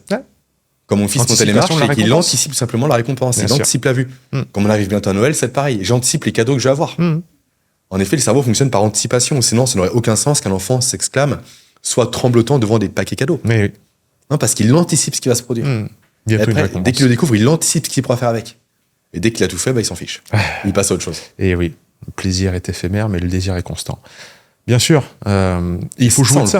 Ça, on le perd terriblement. Ça, on le perd. Parce qu'on veut des raccourcis. Alors, non seulement on veut les raccourcis, puis on joue plus non plus sur l'autre pendant, c'est-à-dire apprécier ce que l'on a. Oui, c'est vrai. Apprécier ce qu'on a. On passe à autre chose. On passe tout de suite à autre chose. Donc, il faut être bon dans les deux sens et surtout pas diaboliser l'un pour l'autre. C'est-à-dire que on voit des gens qui tombent trop dans l'analyse de l'instant présent, c'est-à-dire le pouvoir de l'instant présent, écartole, je me regarde de l'intérieur et je regarde mon nombril, et tellement en mode méditatif toute la journée, je regarde et puis je coupe mes pensées et puis je suis à l'intérieur, etc. Et tout va bien et puis je m'aime, etc. Qu'il n'y a plus aucune propension à se projeter. Oui, c'est un peu l'âne de Buridan, en fait, où j'ai faim, j'ai soif, je suis aucun des deux parce que je suis paralysé, du coup je meurs. Paralysé par l'analyse. Paralysé par l'analyse, c'est tout le temps à l'intérieur, alors qu'on a un autre système qui est très puissant, médié sans doute grandement par la dopamine, mais pas que, en effet, comme tu l'as très bien dit, j'anticipe la récompense, je me projette, je veux optimiser mon environnement pour accroître mes chances de survie, peu importe si on a une vision évolutionniste de la chose, mais c'est ça, et c'est une partie de nous, donc il ne faut pas le refuter non plus. Et quand on est bon dans l'un comme dans l'autre, dans l'appréciation du présent comme dans être galvanisé par un futur plus brillant, on a le meilleur des deux mondes. Et on a une physiologie qui s'est adaptée pour ça, donc il faut être bon là-dedans. Le problème, c'est qu'en France, on a vraiment toujours pointé du doigt l'erreur, l'échec, ces choses-là. Du coup, on est paralysé dans l'action. Moi, dès que j'ai dit à mes grands-parents, je me lance à mon compte, immédiatement, c'est presque qu'ils ont fait un AVC, tu vois. Parce que c'est pas possible, en fait. Tu peux pas, c'est trop incertain, c'est pas stable. T'avais un bon job, pourquoi t'arrêtes? T'as 2 enfants, tu vas les tuer, quoi, limite. Bien sûr. Je me lance, on verra bien, c'est pas si grave que ça. Oui. Et aux US, c'est l'inverse. Oui, ça c'est clair. Mais j'ai vu un super élément par rapport à ça, je crois que c'est dans Dopamine Nation, où elle explique que les colons européens qui sont partis aux US étaient ceux qui avaient le plus de dopamine de base. Parce que justement, cet attrait de voir l'inconnu, de progresser, d'avancer. Donc logiquement, ces gens-là se sont reproduits, ce qui fait que le continent US aurait davantage de dopamine de produite par individu qu'en Europe. Ce qui les pousse davantage à passer à l'action qu'à l'inaction. Non, mais je comprends bien qu'un esprit conquérant, il vise quelque chose qu'il désire, et il a un maximum de proportion et de mouvement à aller vers ça. Sinon, t'es full dopamine parce que ça induit le mouvement, ça induit le risque et l'excitation d'y aller. Bien sûr, avec la promesse des étoiles pleines dans les yeux d'un Eldorado, de tout ce que promettait à la découverte d'un nouveau territoire. Donc, ça, je le comprends bien. Avec tout ce que ça... peut-être toutes les bonnes leçons à tirer d'un excès de dopamine où justement on tombe dans l'extrême inverse. Mais oui, il faut être bon sur ces deux tableaux, je pense. Non, complètement, l'importance de passer à l'action aussi, puis juste de faire les choses, en fait. Et après seulement d'analyser. Moi, je sais que je fonctionne beaucoup comme ça. Quand je lance un projet, j'y vais, en fait. Je fais les erreurs possibles. Tout ce que je peux faire comme erreur, je le fais. Je documente, et la prochaine fois, ça ira mieux. Au moins, je suis passé à l'action. Quand tu documentes, tu le fais par écrit? Ouais. Ok. Tu vois, déjà, je tiens un journal déjà. Alors, écrit, t'entends quoi par écrit? Non, par écrit, non, c'est même une écrit numérique. Mais... Ouais, c'est numérique. Numérique. Bien sûr. Déjà, je tiens un journal, tu le sais très bien, hein, ça fait tous les jours depuis maintenant 1300 jours, je crois, ça fait 3 ans que je l'ai. C'est beau. Et en plus, l'avantage, parce que je le fais sur ordinateur, encore une fois, t'as comme la fonctionnalité sur Facebook, souvenir. Je peux remonter tous les ans. Donc, tous les jours, le 25 novembre, j'ai fait ça il y a 2 ans, 3 ans, 4 ans, 5 ans. Et c'est assez génial de voir ça, je trouve, ce côté... on voit comment on a progressé, on voit les schémas qui se répètent, les doutes qui reviennent. Il y a un côté très méta-analyse qui est intéressant. Et par rapport au projet, simplement, dès qu'il y a une erreur, je note. Ok, ce projet-là, par exemple, j'ai lancé en mars dernier, donc 2024, le sommet de la productivité en ligne, et j'ai réuni 8 amis à moi, 7 plus moi, pour faire 2 conférences par jour durant 4 jours. Okay. Et je me suis lancé, j'ai lancé ça en 2 mois. Donc, personne n'était prévenu, rien. J'ai réussi à réunir quasiment 4000 personnes. Donc, très beau projet, mais j'ai fait toutes les erreurs possibles. J'ai mon Zapier, du coup, tu connais, pour interfacer les choses, qui a planté, etc. J'ai reçu peut-être 300, 500, 600 mails. Rien n'allait. Mais j'ai tout documenté, j'ai tout noté. Là, je vais le refaire en 2025. Et je vais reprendre mes notes pour savoir ce qui n'allait pas. Je referai des erreurs, c'est sûr, mais pas celle-là. Et plus je vais itérer, moins les erreurs vont se reproduire, et plus ce sera, entre guillemets, parfait. C'est pas parfait, mon temps vers une perfection. Et c'est vrai que si jamais je m'étais posé toutes les questions en amont avant de me lancer, je ne serais pas passé à l'action. C'est tellement risqué. Non, tu te lances. C'est comme pour la musculation, la première fois que tu y vas, tu rentres dans une salle, tu pousses les portes, il y a trop de trucs, qu'est-ce que je fais? En fait, je vais me blesser, je fais quoi? Je comprends rien. Tu y vas, tu te laisses porter. Et par la suite, tu rationalises, et après, tu avances. En tout cas, je fonctionne comme ça. Bien sûr. Mais quelle est la différence, est-ce que tu en dégages une, entre garder ces réflexions dans ta tête versus les coucher sur papier? Les coucher permet d'externaliser, et en fait, moi, j'ai une mémoire qui est très sélective, où je retiens que les bonnes choses. Et ça, c'est, entre guillemets, c'est très bien pour moi, mais je fais fi de ce qui s'est mal passé, de ce qui n'a pas été. Notamment par rapport à mon fils, il n'a pas dormi durant 2 ans, pour moi, au final, on a survécu, tu vois. Mais si j'écoute Aurélie, qui est plus terre à terre par rapport à ça, on était vraiment à de se pendre, de se suicider, on était pas loin, et c'est vrai en plus, avec le recul, ça l'était. Et donc, relire ça me replonge là-dedans. Et en plus, l'avantage, déjà, on peut pas tout garder en mémoire. Littéralement, on a une mémoire qui est finie, elle est très large, mais elle est finie. Mais aussi, tu peux vraiment te comparer à ce que pensait le Jérémy d'il y a 5-6 ans en arrière. Tu te replaces également dans un contexte, un état d'esprit. J'habitais là, je pensais ça, je faisais ça. J'ai fait 1 500 € il y a 3 ans en arrière, j'étais ultra content. Ça me paraissait être le bout du monde. Là, je fais X fois plus aujourd'hui. Génial. Ça sera quoi dans 10 ans? Je sais pas. Vraiment, cette notion de voir un soi du passé. Et c'est génial. Même par rapport à ses enfants, tu peux documenter, prendre des photos, tu vois ce qu'ils ont fait, comment ils réagissaient, leurs mots, leurs phrases, leur évolution. C'est merveilleux, quoi. C'est un très beau cadeau. Pour moi, c'est un beau cadeau. Bien sûr. Moi, je pense que, alors, au-delà de la mémorisation, qui est très juste, t'as raison, et puis ça te permet vraiment de... Comment dire? De se refléter vers le passé, etc. Tu t'introspectes, c'est ça, c'est d'autant plus simple, si tu as tout ce récit-là. Moi, je trouve qu'il y a une force qui est très puissante dans l'écriture, c'est le fait de penser en phrases complètes. Oui, intéressant, oui.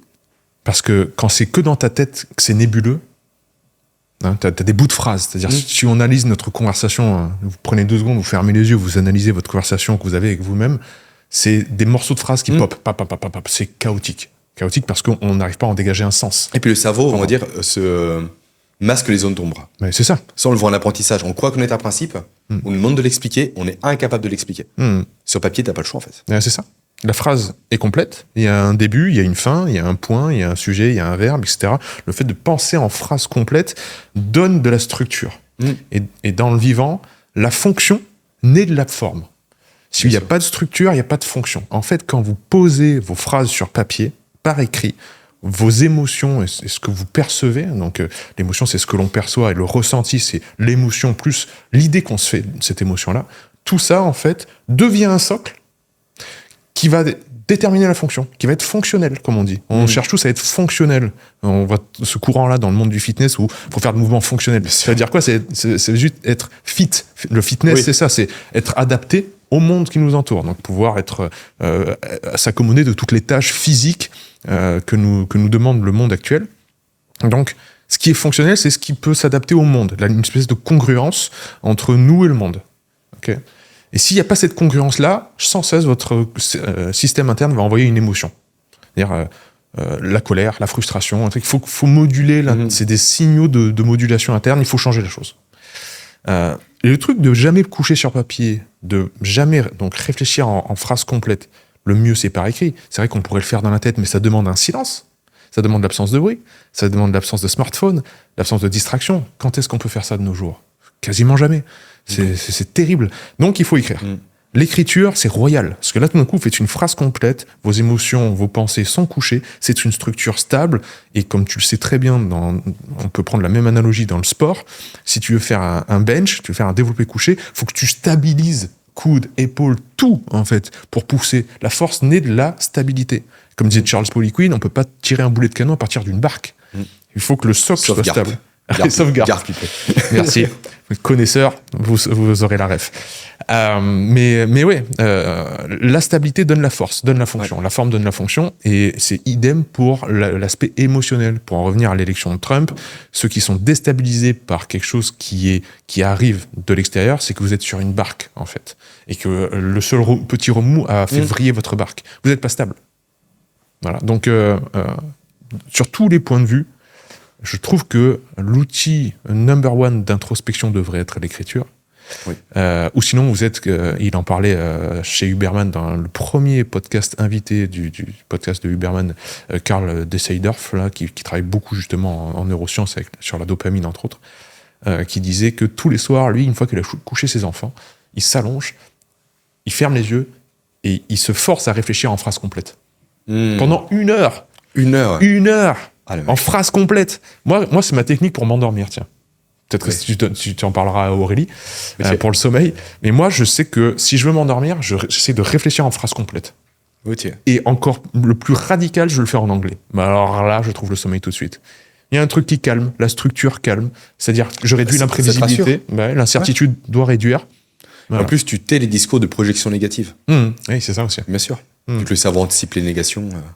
Voilà. C'est intéressant. Et tu as toujours une pensée suivie, c'est-à-dire qu'au début de la phrase, tu dois penser déjà à la fin. D'une certaine manière, tu l'anticipes. Donc tu as toujours une pensée suivie, tu as toujours une réduction de l'incertitude et tu boucles là-dedans. Tout doit se calmer, tu vois. Bref, voilà. Alors moi, quand je commence à me réveiller, révélation, je me pose des questions inutiles. Oui, comment est-ce que je pourrais tuer un chat efficacement ? C'est vrai ? Mais ça arrive tout le temps. Non, mais au milieu de la nuit ? Non, le matin. Le matin. Tu sais, la phase un peu de mi-réveil, etc. Quand t'es un peu comateux ou quand tu fais la sieste. Quand je fais la sieste, c'est tous les jours. J'ai plein de choses comme ça qui m'arrivent. Le point commun entre un chat et un arbre. Ah oui, c'est bon ça. Et j'ai que des choses comme ça qui me viennent à l'esprit. Et je sais pas pourquoi. Du pur absurde. Et j'ai aucune idée du pourquoi, du comment. Il me semble. Enfin, moi, c'est là où justement. Que tu es fou. Oui, ça c'est clair, ça c'est acté, ça. Mais il me semble que c'est là, moi, où j'ai les meilleures réflexions et où, en tout cas, mon cerveau est très perméable. Et c'est pour ça que je lis quelque chose qui est technique, quoi, qui va m'apprendre, quoi. Okay. Ma lecture à ce moment-là. Non, au réveil. Au réveil, d'accord. Au réveil okay. Où j'ai l'impression qu'en effet, mon cerveau peut partir dans. C'est là où t'es le mieux pour apprendre. De toute façon, c'est au réveil, parce que t'es full cortex préfrontal. Et logiquement, t'as de l'énergie parce que tu viens de te réveiller. Ouais. Mais ça, t'es capable d'inhiber en plus tout ce qui est distraction et tout plus facilement. Mais pour aller dans ton sens, si je prends un stylo et que je commence à gratter du papier, ça part nimp. C'est des propos qui, en effet. Enfin, vraiment, je peux raconter une histoire, voilà. Quoi. De l'absurde. Oui, de l'absurde, quoi. Ouais, il faudrait que j'ai note à l'occasion. Je sais pas d'où ça me vient. Des questions qui n'ont aucun sens. En parlant de aucun sens. Oula, je vois la transition toute donnée et toute trouvée vers un certain film, c'est ça ? Qu'as-tu pensé de Gladiator 2 ? Une merveille. Je pense que tout ce qu'on a dit en amont de ça va asseoir notre propos maintenant par rapport à ce film. On commence par quoi ? Le manque d'histoire, les incohérences ? Alors, on va un peu spoiler. On va spoiler, par contre. C'est un film de merde, donc c'est pas grave. Faut dire ce qu'il y a. Attends, je calme. Non, mais si on repasse le film, comment il commence ce film d'ailleurs ? Il commence par l'espèce d'attaque des Romains sur ce village, c'est pas nubien, je crois, je sais plus trop. Peu importe. Moi aussi, j'ai une mémoire sélective. Hein. Je pense que je l'ai dégagé. 2 ans sur une échelle de Indiana Jones 4. Non, 5, pardon. Oui, sur 10, tu le places où ? À Matrix 4. Non, mais déjà, le voir au cinéma, il y a des belles images par rapport à Indiana Jones 5. Quand tu te limites à ça, c'est terrible déjà. Et oui. Elle commence sa copine, elle est sympa. Ah, mais c'est ça, c'est clair. C'est exactement ça, c'est terrible. Bien sûr. Il y a des belles images. C'est tout ce qu'on attend d'un film. Je suis allé à Disneyland, quoi, tu vois. C'était beau, quoi. En même temps, vu le budget, voilà. J'espère qu'il y a des belles images. C'est clair. Donc, c'était le seul point. L'acteur principal ressemble à Fabien Moine. Je peux pas dire ça, j'avais tellement de choses négatives à dire sur lui que maintenant, si tu parles d'un ami, je peux pas. Ah, punaise. Je l'ai vu tout le long. Moi. Non, mais ah ouais, c'est vrai. Ah ouais, j'ai vu Fabien Moine tout le long. Ah ouais, c'était terrible.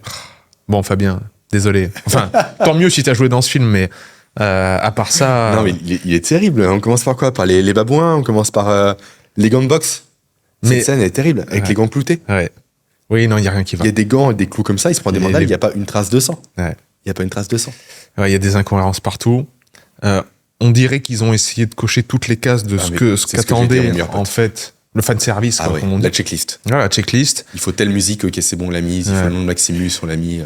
Alors moi, ce qui me révolte le plus, c'est ce qu'on a dit juste avant. C'est-à-dire, il faut tout dégueuler et que ce soit visible partout. C'est-à-dire que, oui, il n'y a pas de zone d'ombre. Il n'y a plus de non-dit. C'est terrible dans le film. Il n'y a plus de zone d'incertitude. C'est ce qu'on disait.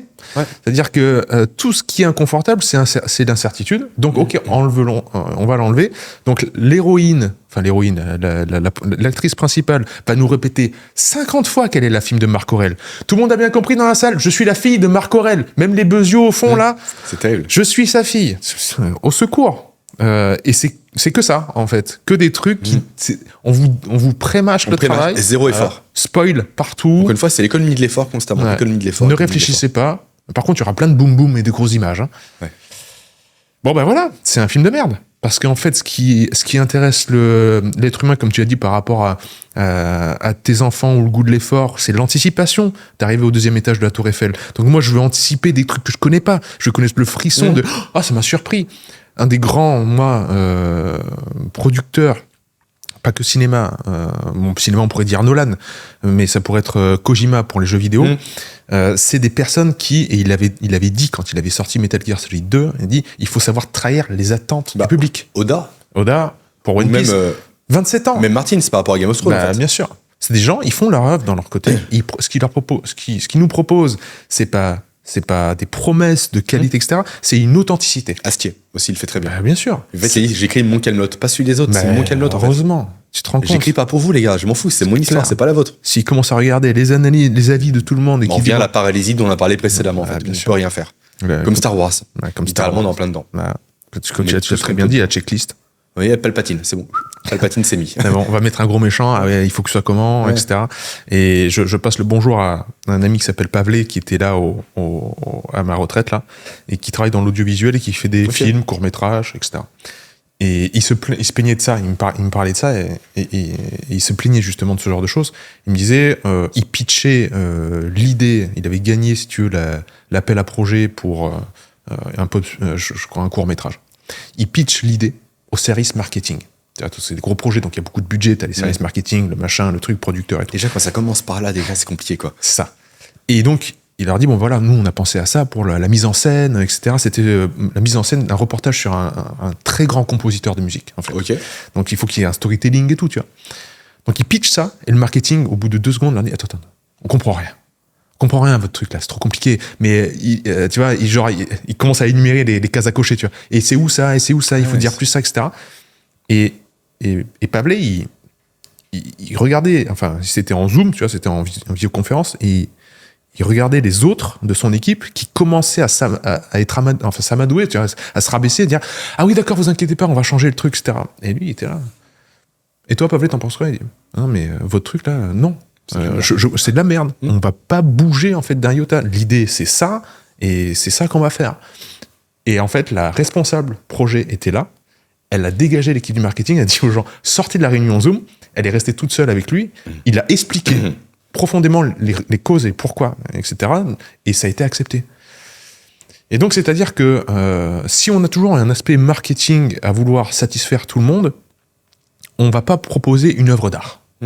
Parce qu'une œuvre d'art, c'est pas ça. Une œuvre d'art, c'est clivant par nature et par essence. Bien sûr, c'est fait par polarisant, une personne. C'est fait pour. Bien sûr. Donc, on sort, en fait, de cette notion qui a ruiné le XXe siècle, celle de l'objectivité. C'est-à-dire, ce qui est pertinent est objectif. C'est-à-dire, ce qui est pertinent est absent. Et ce qui est pertinent, on retire tout ce qui peut être de l'ordre de l'interprétation personnelle. Oui. Et donc, c'est mesurable, en fait. On peut prédire des audiences parce qu'on a un truc... Marvel en est parfaitement... bien sûr. L'épigone, quoi, c'est ça, en fait. Exactement. Donc, on en revient à René Guénon qui parlait du règne de la quantité. Il faut que ce soit quantifiable. C'est-à-dire, quand c'est quantifiable, c'est mesurable, et comme tu l'as très bien dit... ça rassure. Ça rassure, c'est vendable aussi, on te vend une méthode qui te rapporte X, etc.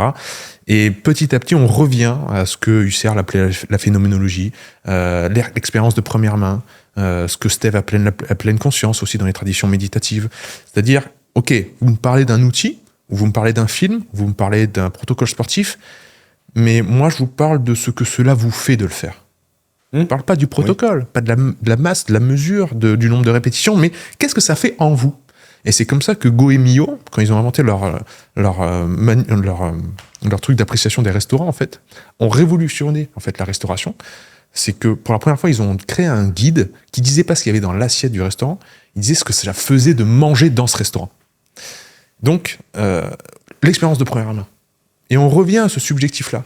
Seulement, dans le monde du subjectif, de l'appréciation personnelle, t'as rien à vendre, quoi. T'as pas une méthode. C'est pas quantifiable, le truc. C'est pour ça que c'est tout l'aspect marketing, etc., peut tuer les œuvres, comme Gladiator 1, qui était justement ça. La main dans le blé, c'était juste une musique, et il y avait rien d'autre. Bien sûr. Et ils l'ont repris. Et ils l'ont repris parce qu'ils se sont dit, attends.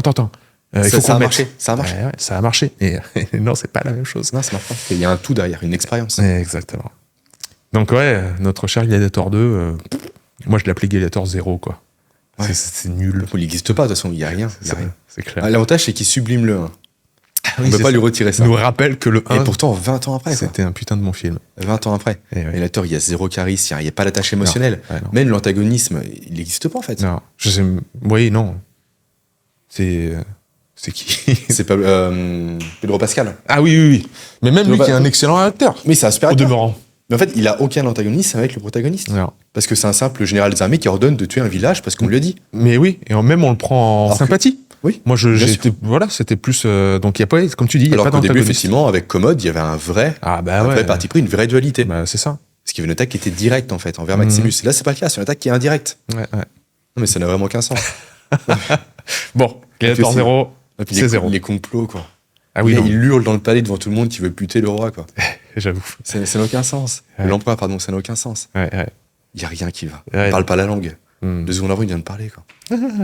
Ouais. Un vrai saccage, un très mauvais moment passé au cinéma. Ouais. Honnêtement. Et ça fait très longtemps que j'ai pas vu un bon film au cinéma.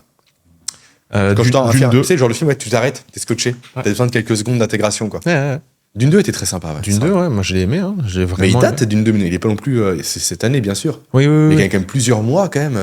Ah oui, non, depuis sorti, ça. Ah oui, non, c'est clair. En effet. En effet, waouh, il n'y a pas grand chose aujourd'hui. Hein. Alors, moi, je me tourne du côté anglais et pas américain. J'en ai un, moi. Ah ouais? Vice versa 2. Ah oui? Bien? Ah ouais. C'est vrai? T'as vu le 1? Oui. Le 2 est génial. Ah ouais. En plus, c'est de la compréhension neurosciences qu'on peut avoir avec le cerveau prédictif et tout en plein dedans. Ok. Ah, il est génial. Bien. Super. Oui, il m'a scotché. Si en plus ça peut parler aux enfants. Ça parle aux adultes et aux enfants, je pense que ça peut effectivement glisser quelques graines intéressantes par rapport à ça. Ok. Mais l'expérience est top. Eh ben, ça me fait penser, puisque je parle d'un film d'animation, le Miyazaki, Le Garçon et le Héron, le dernier. Tu l'as pas vu? Non, j'ai pas vu. Aïe. J'ai pas eu l'occasion. Ah ouais. Ça, c'est chef-d'œuvre puissance 12. Hein. C'est vraiment. Bon, Miyazaki, il est habitué au chef-d'œuvre. C'est vraiment, pour le coup. J'ai cité Nolan, j'ai cité Kojima, on pourrait citer plein de grands esprits créatifs comme ça, qui sont encore vivants. Mais là, quand même, il nous livre une œuvre où, en effet, comme on disait tout à l'heure, comme Astier qui fait ses propres œuvres pour lui-même par rapport à ce qu'il a dans la tête, là, Miyazaki, c'est vraiment ça. C'est-à-dire, il dit, je prends ma retraite, c'est ma dernière œuvre, je vais tout mettre dedans. Il a fini là. Normalement, oui. C'est la dernière, ok. De ce que j'ai compris, oui. Je vais tout mettre dedans. Et comprendront les gens qui comprendront, quoi. Tu vois, c'est vraiment. Il faut avoir des niveaux de lecture. Il faut connaître déjà très bien l'univers. Parce que quelqu'un qui n'en a jamais vu va se prendre un mur. Mais là, t'as des perches dans tous les sens de comprendre la relation au temps, la relation aux dimensions. Même t'as des trucs métaphysiques. Il a tout mis, quoi. Il a tout mis. L'héritage, la transmission qu'on fait. Parce que donc, c'est un peu une métaphore de lui qui prend sa retraite. Bien sûr. Donc je vous laisse un gros bébé qui est Studio Ghibli, héritage Miyazaki, etc. C'est un chef-d'œuvre, mais un peu comme tu tombes sur un Nolan quand tu regardes Tenet, quand tu regardes Inception ou Interstellar. Il faut plusieurs relectures derrière, plusieurs fois. Mais là, c'est encore un autre niveau, quoi. Donc, c'est encore un autre niveau qu'un Tenet. Ouais. Oui, pour moi, peut-être Tenet qui est vraiment complexe. C'est quand même s'accrocher, Tenet. C'est clair. Mais là, ça part dans. T'as une liberté dans le film d'animation quand t'as un animal qui se transforme ou quoi que tu peux pas trop avoir dans un film. Mais oui. C'est l'avantage du numérique, etc. C'est ça. Donc chef-d'œuvre le Miyazaki. Tenet, t'en as compris quoi, toi? Parce qu'il y a plein d'interprétations possibles. Moi, je suis parti en mode physique quantique. Oui, c'est ça. Sur le fait que les particules remonteraient le temps, c'est une hypothèse notamment pour l'intrication, et c'est vrai que c'est. Ouais. C'est ce qui m'est venu à l'esprit en le voyant, en tout cas. Le côté, je remonte le temps pour envoyer l'information d'un événement qui s'est produit. Pourquoi pas. Surtout, moi, ma vision de l'espace-temps, et comme beaucoup de chercheurs commencent à le présupposer justement par ces incohérences que peut faire soulever la physique quantique, c'est d'oublier cette notion, tout simplement. Parce qu'on a de l'intrication, tu veux dire, ou de l'espace-temps? Non, l'espace-temps. L'espace-temps, oui, bien sûr. La notion d'espace-temps, la notion d'espace physique est terminée. et un temps qui s'écoulerait selon une flèche. Oui, ça nous conditionne. De voir de façon de linéaire, encore une fois, on revient à cette pensée-là. Et oui, et donc on réfléchit de cette manière-là, et c'est ce prisme-là qui conditionnait un peu le cerveau d'Einstein, qui voulait pas admettre que Bohr avait sans doute soulevé quelque chose d'intéressant dans l'interprétation de Copenhague. Et le cubisme et certaines branches de la physique quantique tendent ou l'espace cube aussi, une autre théorie, tendent à nous faire sortir de ça, c'est-à-dire un espace physique, un temps qui s'écoule, et on essaie de faire joindre les deux avec des notions comme l'énergie derrière ou d'autres choses, et finalement ça ne matche pas. On est toujours avec des paradoxes, qu'on appelle des paradoxes, il y en a plein en physique quantique, et tant qu'on est figé dans ces notions-là, ça fait émerger des paradoxes. Alors qu'on baigne sans doute plus dans des champs qui ont des interrelations constantes. La théorie des champs, alors, ok. Ouais, un peu plus. Qui semble être plus pertinente, quoi. Prometteuse, on va dire. Oui, ouais. Avec au moins la fin des interprétations, enfin la fin des paradoxes, comme le dit souvent Nassim Haramein, entre autres. C'est-à-dire que on peut soit s'étonner que l'intrication quantique semble remonter le temps, ou en tout cas que l'observateur a une influence ou quoi, ou sinon on abandonne tout ça. Et il n'y a rien de farfelu, ni de superstitieux, ni de spirituel ou d'ésotérique à évoquer. C'est juste que vous êtes immergé dans un champ en interrelation, et que quand vous faites une mesure, vous perturbez le champ et ça perturbe l'électron. Les deux vagues, les deux ondes se rencontrent et il y a des perturbations. Et c'est tout, quoi, en fait. Bon, enfin, bref. Non, mais il y a tellement de théories. Je repense à la théorie des univers qui se créent dès que tu modifies un paramètre. Ouais, bien sûr. Et donc, la théorie des cordes partout, et multivers. Ouais, difficile évidemment de sortir de ces paradoxes-là. Juste comprendre et percevoir les implications. Ouais. Déjà, quand tu dis qu'à un moment donné, il n'y a pas eu de temps, c'est quand même compliqué à percevoir un monde sans temps, en fait, qui s'écoule. Déjà, à un moment donné, il n'y a pas eu de temps. Déjà, voilà. Ouais. Tu m'as donné un moment, donc c'est mort. Oui, voilà, déjà, oui. Non, mais c'est sûr. De toute façon, la pensée linéaire qu'on a eue par rapport formaté par ça. Par rapport à l'héritage grec d'Aristote, qui essayait de donner une fixité, c'est-à-dire au-delà de la Lune, tout est fixe. Rien ne bouge, tout est immuable. Bon, si tu donnes un point fixe, ça veut dire qu'à partir de ça, tu peux donner un commencement. Donc la Genèse, donc Dieu a créé l'univers, et ça donnait naissance, la potentialité, en fait, de donner un moment de création de l'univers. Et donc les religions. Un point de repère. Un point de repère, un point de départ, etc. Mais qu'est-ce qu'il y a avant le point de départ ? Donc il faut faire émerger le temps et l'espace ? Ben non, sans doute pas. Sans doute que tout avait déjà été là. Donc il y a des notions clés qui nous semblent évidentes, parce que c'est vrai qu'on voit que quand je lâche une bouteille, ça tombe, qu'il y a des conséquences, et qu'il y a les phénomènes qui ont lieu là, quand je bouge ma main, etc., me donnent l'impression qu'il y a un temps qui passe. Mais peut-être que, comme le disait Bachelard, il faut arriver à penser contre son cerveau. Oui. Et c'est pas simple, ça. Mais en effet, la physique quantique ou d'autres branches des sciences nous aident, en fait. Ouais, et puis tant que les paradigmes seront installés et instaurés, c'est très compliqué. Je crois que c'est Kuhn qui disait grosso modo, la science évolue une tombe après l'autre. Le temps qu'il y a les vieux qui sont encore là, les vieux penseurs, etc., qui défendent bec et ongle leur philosophie, leurs recherches, leur point de vue, et qui en plus sont accrédités par potentiellement des prix, forcément. Et oui. Naturellement, c'est compliqué de changer. On maintient les choses. On est en plein dedans. Et donc, puis est-ce qu'on veut changer aussi, mine de rien ? Est-ce qu'on revient à cette notion de paradigme, mais du monde qui s'écroule et de l'énergie à déployer pour se créer un nouveau monde. Et de l'incertitude. C'est très compliqué. Bien sûr.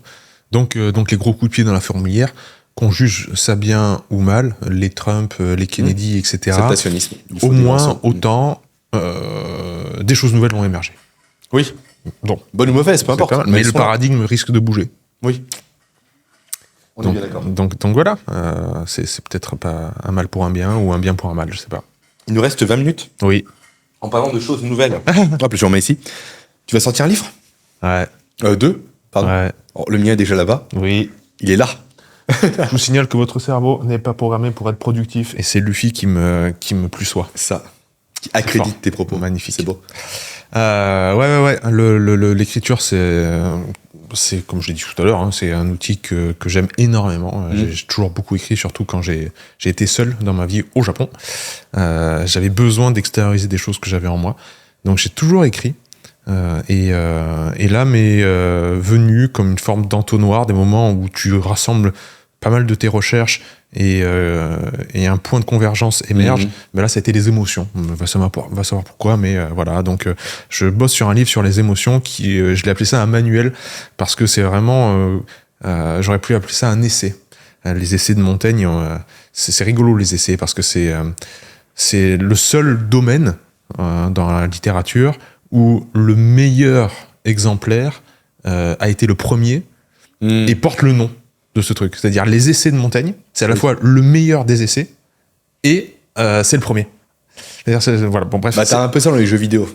Ah oui, avec les Doom-like par exemple, les Zelda-like. Ça prend le nom effectivement du premier qui a réussi à bien fonctionner. C'est vrai, t'as raison. Ouais, c'est vrai. T'as raison.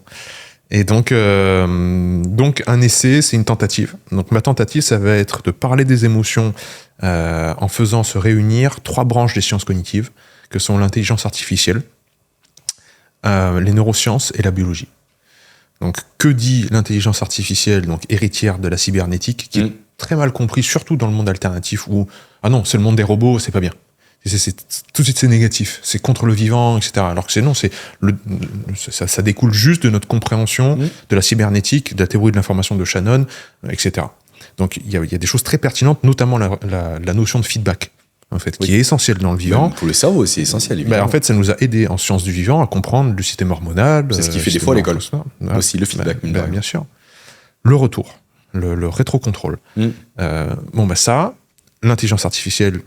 Qu'est-ce que ça nous dit des émotions ? Les neurosciences, c'est-à-dire, toi qui es un spécialiste, comment certains groupes de neurones, quand ils s'allument, déterminent, en tout cas, modulent fortement notre comportement.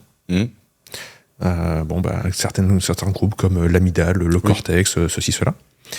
Et la biologie, avec une mise en lumière surtout de l'approche de Varela et de Maturana avec l'autopoïèse et l'énaction. L'autopoïèse, donc le principe qui dit qu'un système vivant, c'est un système qui peut s'auto-construire à partir des éléments qu'il pioche dans l'environnement, mais il fabrique lui-même ces éléments de sa structure. Et il s'auto-maintient en intrication avec son environnement. Donc, est-ce qu'on peut rejoindre les 3, en fait ? Est-ce que les 3, si on les met ensemble, ils nous permettent de mieux comprendre nos émotions ? On dirait un peu le livre que tu avais fait lire au CNH, sur Bach, etc. Ah oui, ces 3 approches, ces 3 visions, oui, t'es en plein dedans, t'es d'accord ? Ah oui, Hofstadter, son nom, il est imprononçable, là. Oui, Hofstadter, et puis... Mais oui, Gödel, Bach et Scher. Voilà. Donc son projet, c'était en effet de parler du vivant et de l'incertitude, de l'incomplétude, en faisant collaborer Gödel, l'un des plus grands logiciens et mathématiciens, Bach, l'un des plus grands musiciens, Escher, l'un des plus grands peintres, ensemble. Qu'est-ce que si on les met ensemble, est-ce qu'on n'a pas une vision intéressante de la vie, du vivant, etc. Et c'est fabuleux ce livre, il est incroyable. Il est incroyablement ardu, mais il est incroyablement puissant. Hein. Je l'adore ce livre, vraiment, c'est l'un de mes meilleurs livres préférés. Donc voilà, le projet actuel, c'est ça. Génial, beau projet. Ouais. Et toi ? Non, déjà par rapport aux émotions, je pense qu'il y a un vrai sujet, pour rebondir un peu, par rapport aux enfants notamment. Aujourd'hui, on parle très souvent d'enfants avec des hauts potentiels émotionnels. C'est vrai. On en parle beaucoup, tu vois, d'enfants ultra sensibles, etc. Pour moi, on peut expliquer la plupart de ces cas-là par simplement l'absence de vocabulaire émotionnel. Okay. Aujourd'hui, les choses sont très binaires. On fait des raccourcis, comme on l'a dit précédemment. Toi, l'économie de l'énergie, on voit au plus simple.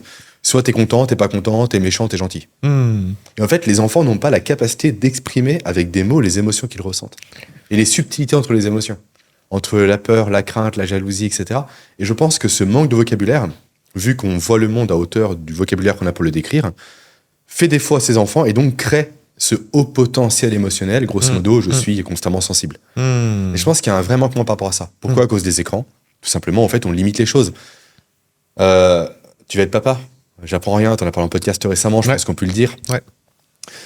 Quand tu seras confronté au dessin animé, ça va forcément arriver. Tu verras la différence entre ceux que nous avions et ceux que les enfants ont actuellement. Ouais. Je crois que la fréquence d'image a fait quasiment x2, x4. Ouais, sans doute. Donc ça ne fait qu'accélérer, que couper, que revenir, que les transitions. Beaucoup de changements de lumière, de rythme et d'émotion, en fait. Il n'y a pas d'intégration d'émotion. Il n'y a pas un enfant qui pleure, il n'y a pas la résolution du pleur. Okay. On passe sur autre chose. Donc il n'y a que les informations qui sont partielles par rapport aux émotions. Et donc je pense que ça, cumulé à un manque d'éducation, à un côté aussi où l'école s'en fout de ça, où les parents maintenant délaissent tout simplement leurs enfants au profit des écrans, et pour les mettre eux aussi devant les écrans depuis des fois leurs 2 ans, leurs 3 ans, fait que les enfants n'ont plus ce vocabulaire émotionnel si important. Pour justement décrire leurs émotions et donc potentiellement les contenir, les analyser et composer avec. Et je pense du coup que ton travail s'inscrit là-dedans, peut s'inscrire là-dedans. Parce qu'il y a un vrai manquement. Ouais, bien sûr. Super, merci pour ce retour. Et je voulais te demander, est-ce que tu penses que le bienfait de ce travail-là, que fait l'enfant, réside dans le vocabulaire, dans le mot ou dans le processus de formaliser, bien sûr. De verbaliser. Là, c'est l'expérience aussi, mine de rien. Mais aussi, le mot aide l'expérience. Non, mais les deux. On parlait un peu du cortex préfrontal précédemment. Les enfants ne sont que très peu rationnels. Donc, accoler une étiquette à une émotion permet de comprendre l'émotion quand elle revient. Et donc de la formaliser. Et la formuler, pardon. C'est vrai qu'avec nos enfants, on a pris le temps, Coralie, de décrire les émotions. C'est pas de la colère, c'est de la jalousie. Et j'ai un enfant, même les deux, à partir de 2 ans, je ressens de la jalousie, papa. Et ça, aucun enfant le dit. Soit je suis en colère, soit je suis content. C'est très binaire, encore une fois, très manichéen. Soit j'aime Trump, soit je l'aime pas. Il n'y a pas de nuance, c'est pareil. Et ça fait des adultes, encore une fois, qui sont inadaptés. Parce qu'on passe cette clé de lecture par rapport à eux-mêmes. On en revient à cette notion qu'on a vue tout à l'heure. Cette notion de je comprends pas mes émotions. J'arrive pas à analyser ce qui m'anime. Pourquoi je réagis comme ça, je sais pas. Et donc forcément, quand on est inadapté, on a des comportements qui sont trop potentiellement exacerbés et donc qui nous servent pas, qui vont nous desservir. Parce qu'on comprend pas ce qui vient directement alimenter ces comportements. Bref, c'est ma vision des choses. Non, mais je peux me tromper, mais c'est un peu la... Non, moi je te rejoins totalement. C'est vers quoi je chemine avec mes enfants, en fait. Je te rejoins totalement et je pense que c'est évidemment ce que j'essaie de mettre en lumière aussi. Moi, je suis toujours fasciné par le fait que on soit perdu dans nos propres nuances. Oui. C'est-à-dire que si on travaille pas sur soi, encore une fois, on n'arrive pas à mettre une forme de stabilité, alors que ça passe par la verbalisation, par l'écrit, peu importe. Il y a un processus qui doit nous stabiliser par rapport au fait que on sait très bien que si on dort mal, c'est pas ta conjointe qui va nous contredire, si on dort mal, on n'est pas le même. Les jours où on est fatigué, les jours où, peu importe, on a mal mangé, on n'a pas ceci, on n'a pas cela, on voit bien comment fluctuent nos comportements, nos émotions, et on voit à quel point tout ça c'est nuancé, quoi. C'est vraiment jamais ni noir ou blanc, c'est des zones grises. Comparativement, comment on juge les autres. C'est-à-dire les autres, par contre là, il y a zéro nuance. Lui, c'est son caractère, tu sais, on entend tout le temps, lui, son caractère, c'est un connard. Lui, il est gentil, j'aime bien, il est gentil, lui. Non, il est gentil, mais tu vas voir que si tu le fais chier, autant, il va s'énerver, tu vois. Bien sûr. Ou un jour, il pète un câble et il est méchant juste gratuitement, tu vois, parce qu'il a mal dormi. Bon, tu vois, on est incapable de faire preuve de nuance quand on juge les autres. On en revient toujours à notre cher Donald Trump, c'est absence de nuance. C'est-à-dire, le gars, il n'a pas le droit d'être nuancé. Il peut, parce que je l'ai jugé de manière vraiment diamétralement opposée, soit il est noir, soit il est blanc, je suis incapable de lui accorder que peut-être, dans son programme, il y a quelque chose d'intelligent. Ou peut-être dans son programme, quelque chose de nul. Non, pas de nuance. Et ça me fascine énormément, et je trouve qu'une personne qui l'a très bien exprimé dernièrement sur les réseaux, c'est Esther, je sais plus comment elle s'appelle, son nom de famille, la franco-américaine qui était chez Huberman pour parler des relations de couple. Il y a quelques mois, c'est très récent. Et elle disait ça, elle disait dans le couple, moi je suis nuancé. Par contre, mon conjoint ou ma conjointe, c'est zéro nuance. C'est-à-dire, t'as été méchant, t'as été gentil. Comme des enfants qui se parlent entre eux, en fait. T'es méchant ou t'es gentil. Donc voilà, on en revient toujours à la même chose, mais peut-être que ce sera le slogan de ce premier épisode, mais si vous êtes déstabilisé actuellement par rapport aux événements extérieurs, c'est sans doute que le travail n'est pas de pester contre ça et de se révolter contre ça, mais peut-être de se stabiliser de l'intérieur. C'est un beau mot de la fin, ça. Ouais, pas mal. On sort une newsletter aussi. Oui. On en parle. Je vais le faire au début, mais j'ai oublié, qui n'a pas encore de nom. Ouais. Et dans laquelle on vous partagera simplement, en fait, chaque semaine, peut-être le dimanche, on ne sait pas encore, on verra. Tout simplement, des actions à mettre en place pour vous renforcer un peu sur les éléments qu'on a dit précédemment. Tant sur l'aspect corps que cœur qu'esprit, pour reprendre un triptyque qui te parle beaucoup. Donc, le lien est en description pour vous inscrire si jamais cela peut vous intéresser. Ouais. Et donc, qu'est-ce qu'on fait ? On sollicite l'audience pour un bon nom. Ah, pas bête. Ouais, parce que un nom court et efficace. Ouais, on hésite beaucoup avec le nom. Donc vous avez compris peut-être la philosophie qui nous anime en regardant ce premier épisode. Proposez un nom. Et comme ça, on aura peut-être une bonne idée dans le lot. Et logiquement, la prochaine fois, on sera avec Steve. Ouais. En toute logique. Voire avec des invités, on ne sait pas. Bien sûr. On verra bien. Mais en tout cas, on essaiera en 2025 de faire un épisode tous les 15 jours, si possible. Ouais. En fonction des contraintes, des lieux géographiques. Et de la vie. Et de la vie. Mais oui. Des enfants. Ça va être compliqué, mais on va réussir. Mais on va y arriver, bien sûr. Merci Pierre. Merci à toi, mon Jérém. Merci d'avoir fait le maestro aujourd'hui. Avec plaisir. Et à bientôt. À bientôt.